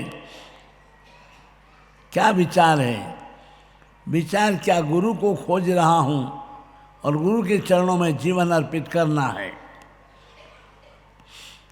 गुरुदेव ने कहा तो हमारे साथ रहो थोड़े दिन, हमें देखो, उसके बाद में आपके जो भाव हो वो मुझे कहना। महेंद्रपुर से गुरु महाराज के साथ हो गए और चलते चलते खाचरोद में आए। गुरुदेव से कहा, गुरुदेव मैं आपके साथ रहा, आपका जीवन मैंने देखा, आपका चारित्र मैंने देखा, आपका पूरा आचरण मैंने देखा। मेरी अब यही एक भावना हुई कि मैं आपके चरणों में अपना जीवन अर्पण करूं, आप मुझे दीक्षा दीजिए। और उनको खाचरोद में गुरुदेव ने 1954 आषाढ़वदी दूज के दिन दीक्षा दे दी। और दीक्षा देने के पहले छोटी उम्र का लड़का था और राजेंद्र सूर्य जी के उस जमाने में अनेक लोग विरोध करने वाले थे। गवर्नमेंट में खबर कर दी कि राजेंद्र सूर्य जी एक छोटे बच्चे को बरगला कर दीक्षा दे रहे हैं। सरकारी तंत्र सब नियम वाले उपास्य में पहुंच गया कि आप बच्चे को बरगला कर दीक्षा दे रहे हैं।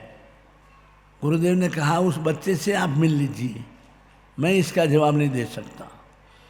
और 14 वर्ष का राम रत्न और सरकारी पूरा तंत्र एक नहीं अनेक प्रश्न कर दिए और सबको बराबर यथा योग्य जवाब राम रत्न ने दे दिए। तब सरकारी तंत्र ने कहा कि अपने को लोगों ने फोगट में ये खबर दी, बाकी ये लड़का तो अपनी स्वयं की इच्छा से ही दीक्षा ले रहा है, कोई राजेंद्र सूर्य जी ने बरगलाया नहीं। ऐसी छोटी उम्र में 14 वर्ष की उम्र में सरकारी तंत्र को उन्होंने बिल्कुल स्तब्ध कर दिया। दीक्षा ली, नाम मुनि यतीन्द्र विजय जी रखा गया और उसके बाद में ज्ञान ध्यान अध्ययन स्वाध्याय में आगे बढ़ते गए और इतने कट्टर, इतने बिल्कुल अपने आप के चारित्र पालन में दृढ़ वो हुए, किसी से कभी बात करना ही नहीं उनका अपना लक्ष्य था। कोई आए कि नहीं आए मुझे नहीं मिलना है। फिर भी लोग जाकर उनको कभी कहते कि छोटे महाराज आपको कोई चीज़ चाहिए, आपको कोई वस्तु चाहिए तो हम ला के दें, तो उनको लेकर गुरु महाराज के पास जाते हैं। कहते गुरुदेव देखो ये मुझे पूछने आया, मुझे चाहिए तो आप बेटे मैं आपसे मांगूँ कि इनसे मांगूँ? मैं हर चीज़ आपसे मांगने के लिए बैठा हूँ और ये हमको आकर पूछकर हमारे साधुओं की आदत बिगाड़ते हैं, हमारे साधुओं के दिमाग को खराब करते हैं। इतने वो कट्टर खड़क थे कि अपने आप में गुरु से छिपा कर या गुरु को पूछे बिना, गुरु को बताए बिना, गुरु के हाथ से ही सब कुछ लेना, ये उनका अपना लक्ष्य था।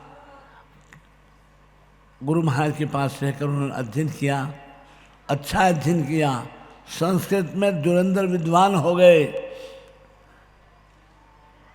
54 के बाद 60 में सूरत में चातुर्मास हुआ और सूरत की चातुर्मास में उन्होंने सबसे पहली पुस्तक लिखी तिनथुई की प्राचीनता, और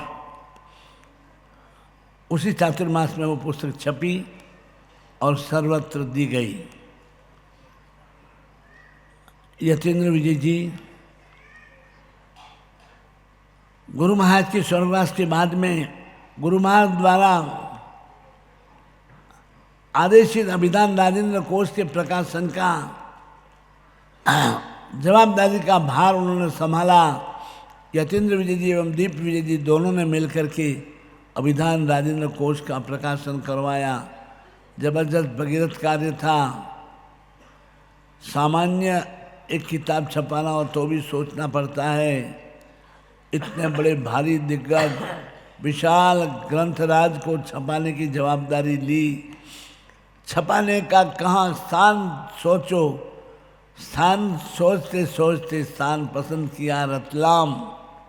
और रतलाम के उस समय के श्रावक निश्चित रूप से पूर्ण समर्पित श्रावक थे। अपने संघ समाज का इतिहास बनाने का उनका अपना लक्ष्य था। प्रेस का आयोजन किया गया। जैन प्रभाकर प्रिंटिंग प्रेस नाम देकर प्रेस खोला गया और यहाँ पर अभिधान राजेंद्र कोश के छपाने का काम शुरू हुआ। उस जमाने के समाज के आगेवान मुखिया लोग, उनके इतिहास को हम देखते हैं तो आज के वर्तमान के रूप को देखते लगता है कि वो तो इतने जोरदार थे जो 3 थुई 4 थुई की जबरदस्त चर्चा इस रतलाम के बाजार में हुई थी। जवेद सागर जी के साथ, और उसमें राजेंद्र सूर्य जी की विजय हुई थी। रतलाम के लोगों ने कितना भव्य जुलूस निकाला। गुरुदेव की महिमा को अद्भुत बढ़ाने का रतलाम के निवासियों ने काम किया। घर दुकान उनके भी थे, लेकिन गुरु चरणों में नियमित रूप में से आना और गुरुदेव की आज्ञा को शिरोधार्य करना, ये उनका अपना ध्येय था। रतलाम में अभिधान राजेंद्र कोश का प्रकाशन प्रथम बार हुआ। आप लोगों को इसका, रतलाम वासियों को गौरव होना चाहिए। हम अपने समाज, अपने संघ का संसार के अंदर नाम कर सकें ऐसा काम करें। उन्होंने तो कर लिया, पूर्वजों ने कर लिया, वर्तमान के क्या कर रहे हैं? उस इतिहास को, वर्तमान को बैठने वाले सब लोगों को सोचना चाहिए। गुरुदेव श्री ने इसी रतलाम में पीत वस्त्रों पर आचार्य सागरानंद सूर्य जी से 8 महीने तक लगातार जबरदस्त चर्चा करके और पीले वस्त्र साधुओं के उतराए। आज जितने साधु फिर रहे हैं तपागछ में सफेद कपड़े पहने हुए, ये सब उपकार यतीन्द्र सूर्य जी का है। यतीन्द्र सूर्य जी अगर चर्चा नहीं करते तो आज भी सब जैन साधु, मूर्ति पूजक साधु पीताम्बर पीले वस्त्र में फिरते घूमते नजर आते। सबसे बड़ा श्रेष्ठ काम यतीन्द्र सूर्य जी ने किया तो सबको श्वेतांबर बना दिए। सब पीताम्बर बन गए थे, उनको श्वेतांबर बनाया। इसी रतलाम की धरती पर श्वेत वस्त्र पहनने का शुभारंभ रतलाम की धरती पर करवाया तबागच्छीय समस्त साधुओं को। और जब चर्चा चलती थी तब रोज पैम्पलेट छपते थे और रोज किताबें छपती थी। एक हफ्ता होता कि एक किताब बाहर आती और वे पैम्पलेट के कागज लेकर के रतलाम के नवयुवक बड़े सशक्त शक्तिशाली हाथ में लेकर के और डंडी बजाते हुए बाजारों में पैम्पलेट बेचते थे। रतलाम की समस्त उस समय की श्रावकों ने काम करने वाले सब नवयुवकों का बहुत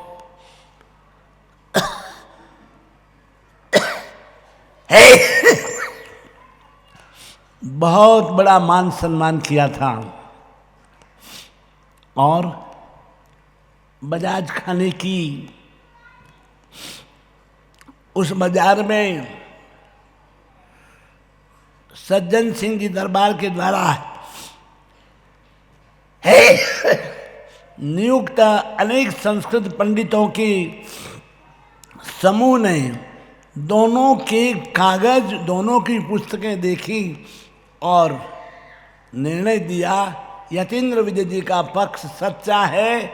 और उस समय उनको पीताम्बर विजेता की पदवी बजाज खाना में दी गई थी।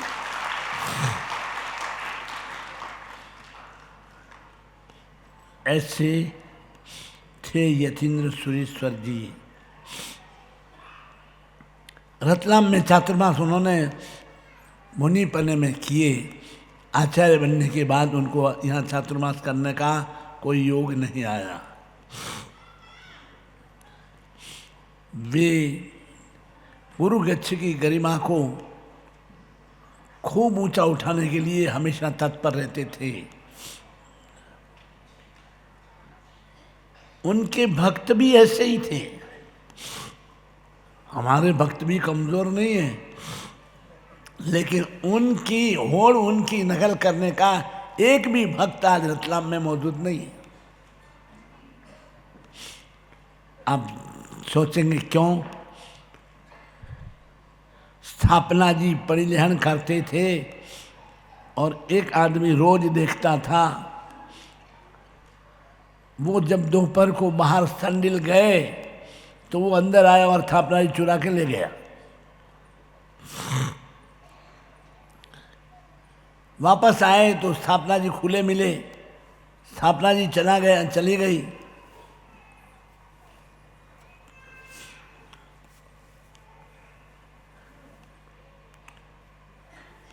वो चुपचाप बैठे, क्या करना। और इतने में आ गया हीरालाल जी संघवी। वो भी रतलाम का हीरा था। पूछा गुरुदेव क्या हुआ? कि हीरा सब कुछ चला गया। गुरुदेव का माल था, चला गया। स्थापना जी चली गई कि मैं जाता हूँ, मैं लेकर के आता हूँ, नहीं लाऊंगा तो फिर उपाश्रय में नहीं आऊंगा। कितने श्रावक जोरदार होंगे, विचार करो। आज रतलाम का कौन श्रावक ऐसा है कि काम पड़ जाए तो हिम्मत करके सामने आए। मैं तो रतलाम 60 वर्ष से आ रहा हूँ। 60 वर्ष हो गए मुझे रतलाम आते आते, और रोज रोज रतलाम की छवि उजली होने के बजाय धुंधली होती दिखती है। और उसका एकमात्र कारण समाज की मुखिया लोगों की जागृति की कमी। हीरालाल जी निकले, पूछा आसपास के घरों में कि कोई अंदर गया था क्या? तो एक भाई ने बताया कि वो मुसलमान था, वो अंदर गया था। बस सुराग मिल गई और हीरालाल जी पुलिस पार्टी को लेकर के रवाना हुए। उस जमाने में राजा सज्जन सिंह के दरबार में हीरालाल जी का बहुत बड़ा मान था। पुलिस पार्टी लेकर गए उस मुसलमान के घर। वो बैठे बैठे दोरी बांट रहा था। हीरालाल जी ने कहा इसको कुछ नहीं कहना, पहले एक जोर से लात लगाओ। उसको लात लगाई, उसको एकदम वो गिर गया और वो चिल्लाने लगा कि ऐसा कौन है, कौन है? अरे कौन कौन क्या है? तू क्या लाया है? उपाश्रय में गया था, वहाँ से क्या लाया है?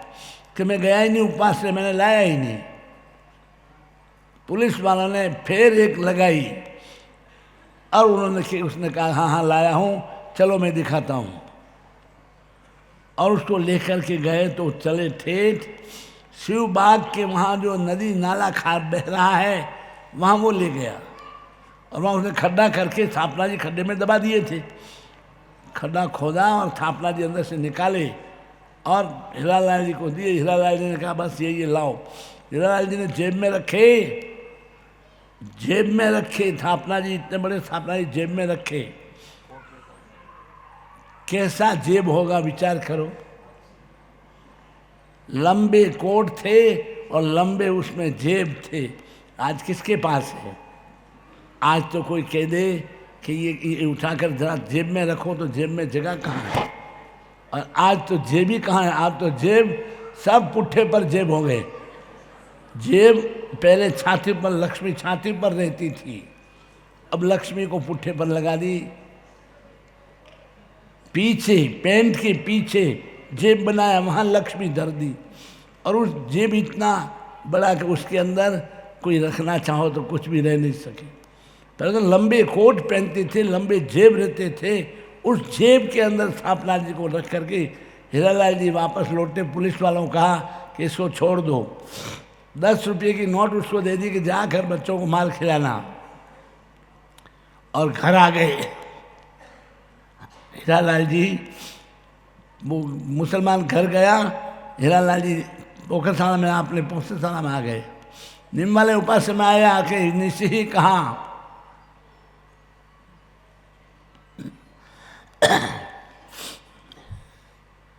आप सोचिए, निशी कहते जैसे पैर धरा, गुरुदेव ने ऊंचे देखा, क्या हुआ हीरा? ले आया आगे। और ये थापना जी उनको दिए। उन्होंने कहा हीरा जिंदगी भर तेरी विजय होगी। गुरु की आशीर्वाद मिल गई थी। इसलिए रतलाम के अंदर ये सारी घटनाएं घटी हैं। रतलाम के लोगों को, पीछे वाले लोगों को कोई घटना का पता ही नहीं। कोई यहाँ त्रिस्तुतिक समाज की गौरवमयी अनेक घटनाएं घटित हुई। और यतीन्द्र सुरेश्वर जी महाराज ने राजस्थान में चातुर्मास किए, बड़ी बड़ी प्रतिष्ठाएं की, खूब साहित्य लिखा, अनेक ग्रंथों का प्रकाशन किया। और 22 वर्षों के बाद पुनः गुरुदेव मालवे में आए। मालवे में विचरे, मालवे में अनेक गांवों की मंदिरों की प्रतिष्ठा की। और उन्होंने जावरा में 250 वर्ष से समाज से बहिष्कृत पिपलोदावासियों को समाज में मिलाए। संघ को कहा कि इनको समाज में लो, जैन लोग अलग रहकर धर्म बदल देंगे, इनको अपने आपस में मिला दो। जावरा निवासियों ने गुरुदेव का उपदेश सुना और उन बहिष्कृत पिपलोदा पंथियों को अपने समाज में उन्होंने मिलाया। समाज में मिलाने का श्रेय ये भी यतीन्द्र सुरेश्वर जी को। कई लोग उस जमाने में कि साध्वी व्याख्यान नहीं दे सकती है, उस जमाने में उन्होंने पुस्तक लिखी, साध्वी व्याख्यान बांध सकती है। अनेक प्रमाण देकर के कहा कि साध्वी व्याख्यान क्यों नहीं दे। उसने संसार छोड़ा है, वो भी पंचमहाव्रतधारी है। फिर क्या घर में बैठे बैठे पात्र रंगा करेगी, ओगे पाठे सिला करेगी? वो व्याख्यान क्यों नहीं दे सकती? उसे व्याख्यान देना चाहिए। इस बात को लेकर उन्होंने पुस्तक लिखी। आज तो अनेक सागच्छ में अनेक साध्वियाँ जो ना कहते थे, उन्होंने व्याख्यान देने की शुरुआत कर दी है। सबसे पहली शुरुआत की थी वल्लभ सूरी जी ने। वल्लभ सूरी जी के और यतीन्द्र सुरेश्वर जी के आपस में साध्वी व्याख्यान की बात पर खूब चर्चा हुई, खूब विचार विमर्श हुआ। और उसके बाद वल्लभ सूरी जी ने कह दिया कि मेरी साध्वियाँ भी व्याख्यान बाँचेगी, यतीन्द्र सुरेश्वर जी का पक्ष सच्चा है। अब सोच लो, वल्लभ सूरी जी से चर्चा की ये स्वप्न द्रव्य देव द्रव्य कहाँ है? स्वप्न द्रव्य साधारण द्रव्य है। स्वप्न भगवान की माँ को आए। ये लोग कहते हैं कि भगवान के निमित्त से स्वप्न आए थे। अरे तो भगवान के निमित्त से जन्म होने के बाद उनके बाप ने सब लोगों को जिमाया, तो क्या देवद्रव्य जिमाया? भगवान के निमित्त से तो जिमाया।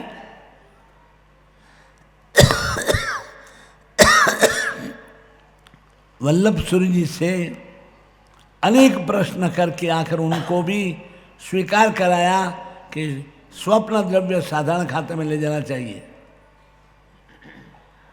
यतीन्द्र सूरीश्वर जी ने अपनी ज्ञान शक्ति, अपनी बुद्धि शक्ति और अपने स्वयं की आत्मशक्ति के बल पर जिन शासन की प्रभावना के अनेक काम किए। मालवे में जब आए तब मालवे में मोहन खेड़ा खाली एक छोटा मंदिर और एक छोटा गुरु मंदिर था, बाकी कुछ नहीं था। उन्होंने उस समय तय किया कि मेरे गुरु की भूमि है, इसका मुझे अब विकास और उद्धार करना है। शुरू की विचार किया। मोहनखेड़ा में हमारे साधुओं में ठहरने की कोई जगह नहीं थी। गुरुदेव के सामने एक रूम था, वहाँ विद्याश्री जी की चरण पादुका थी, साध्वी जी। हम वहाँ उतरते, वहाँ ठहरते। गुरुदेव ने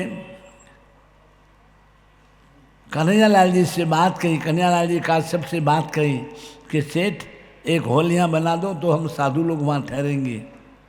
उस समय कन्हैयालाल जी ने सबसे पहले मोहनखेड़ा में निर्माण की नींव रखी और ये बड़ा हॉल बाहर का कन्हैयालाल जी काश्यप ने, रतलाम निवासी ने पहले बनाया।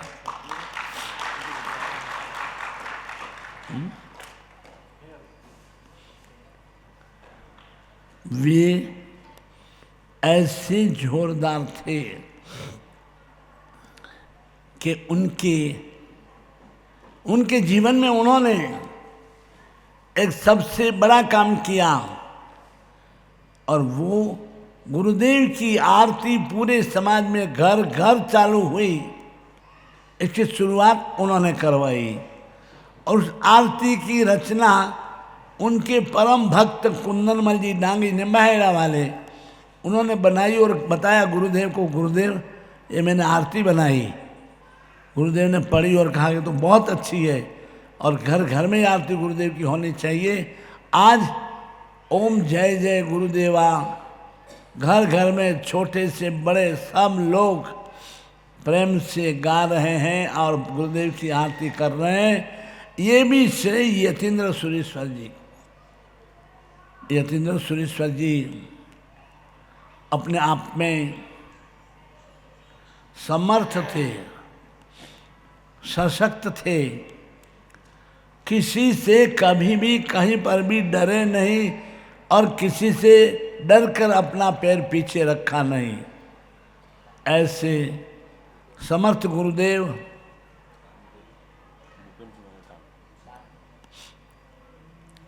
ऐसे समर्थ गुरुदेव जिनके जीवन की घटनाओं को याद करूं तो अनेक घटनाएं ऐसी कि जो घटनाएं उनकी शक्ति का और उनके स्वयं के बल का प्रत्यक्ष प्रमाण है।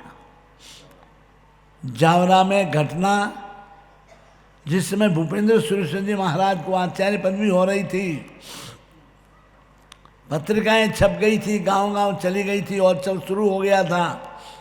और अपने ही मुनि, एक मुनि ने कहा इनका कान खंडित है और खंडित मूर्ति आचार्य नहीं हो सकती है। भूपेंद्र सूरीश्वर जी महाराज को खूब दुख हुआ। उन्होंने यतीन्द्र विजय जी को कहा भैया मेरे को आगे क्यों किया तुमने, अब ये मेरा विरोध कर रहा है और समाज में उल्टी बातें फैला रहा है। तो यतीन्द्र विजय ने किया आप डरने की जरूरत क्या है, इसका फैसला तो मैं कर दूंगा। और उसी दिन रात को एक कमरे में दोनों जने बैठे और यतीन्द्र विजय ने क्या जादू किया, खंडित कान पूरा हो गया। और सुबह उठ करके सब साधुओं को बुलाया कि एक एक देख लो कान इनका खंडित है क्या। विरोध करने वाले मुनि का मुंह उतर गया कि मैंने गलत काम किया। यतीन्द्र सुरेश्वर जी के जीवन की ये घटनाएं इतना जोरदार उनके जीवन को दबंग जीवन बताते थे। उनको सब साधु साध्वी कहते।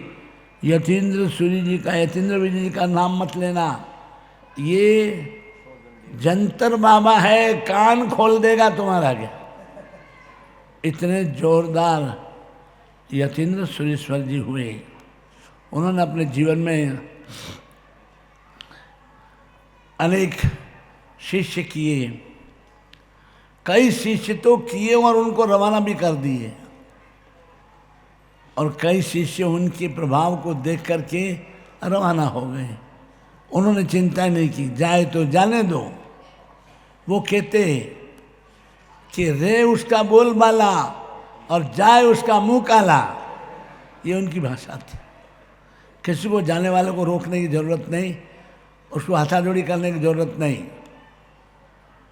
ऐसे जोरदार मोहनखेड़ा में उनके जीवन के अंतिम 2 वर्ष उन्होंने मोहनखेड़ा में व्यतीत किए, और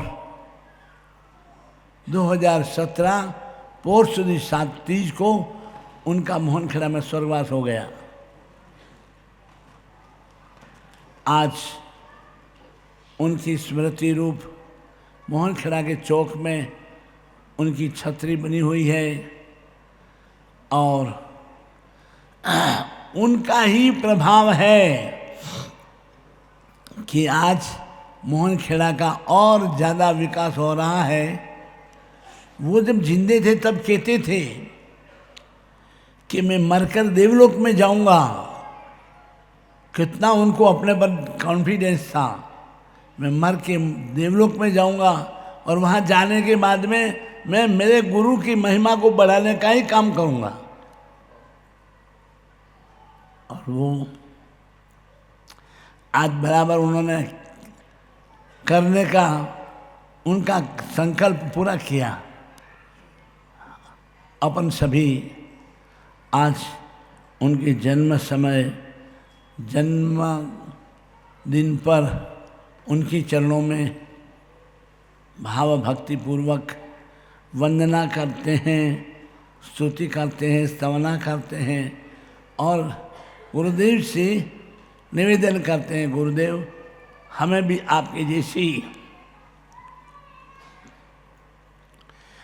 आपके जैसी शक्ति दें, बल दें, और हम भी आपके नाम को आगे बढ़ा सकें, ऐसा गुरुदेव हमको बल देना।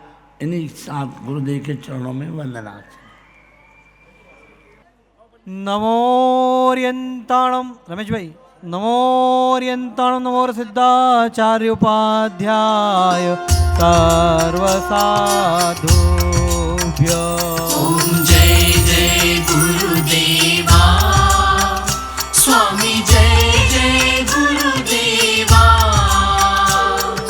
सूर्य राजेंद्र की आरती, सूर्य राजेंद्र की आरती, करपा शिव मेवा। ओम जय जय गुरुदेवा। 36 गुण के धारक, तारक उपकारी, गुरु तारक उपकारी। शत्रु मित्र समझाने, शत्रु मित्र समझाने, बाल ब्रह्मचारी। ओम जय जय गुरुदेवा। धन्य पिता ऋषभाजी, केशर महतारी, गुरु केशर महतारी।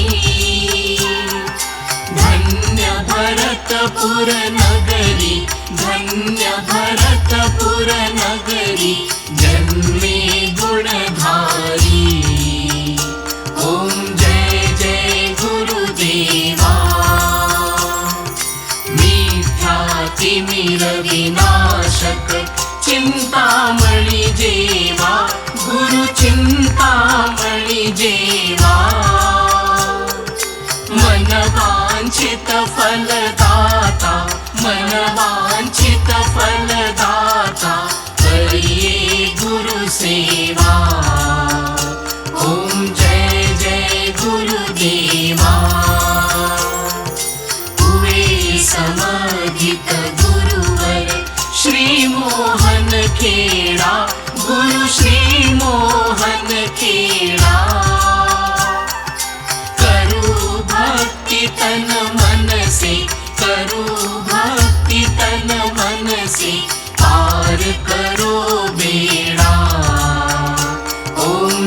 नमो रसिदाचार्योपाध्याय सर्वसाधुभ्य ओम जय जय गुरुराया स्वामी जय जय गुरुराया सूर्यतीन्द्र की आरती सूर्यतीन्द्र की आरती मनवांचित पाया ओम जय जय गुरुराया जन्म धवलपुर लगरी लीनो गुरुवर उपकारी स्वामी गुरुवर उपकारी तात बलाव्रज लाल जी तात बलाव्रज लाल जी चंपा माँ प्यारी ओम जय जय गुरुराया पंच महाव्रत धारण करके निश्चल विकारी ब्रह्मी निश्चल विकारी मुद्रा सुंदर सोहे मुद्रा सोहे मोहे नर नारी ओम जय जय गुरुराया जैन जगत में सूरज समते आचार्य भारी स्वामी आचार्य भारी गुण छत्री से धारक गुण छत्री से धारक दर्शन सुखकारी ओम जय जय गुरुराया जीवन भर उपकार किए गुरु श्वेतांबर धारी तांबर धारी गुरु राजेंद्र के पथ चल गुरु महिमा विस्तारी ओम जय जय गुरुराया समाधि रस हुए मोहन खेड़ा तीरथ गुरु राई स्वामी राई मुनि जयंत को गुरु की मुनि जयंत की पूजा मन भाई ओम जय जय गुरुराया ओम जय जय गुरुराया स्वामी जय जय गुरुराया सूर्यतीन्द्र की आरती इंद्र की आरती मनवांचित पाया ओम जय जय गुरुराया बोलो श्रीमद विजयानंद सरस्वती जी महाराज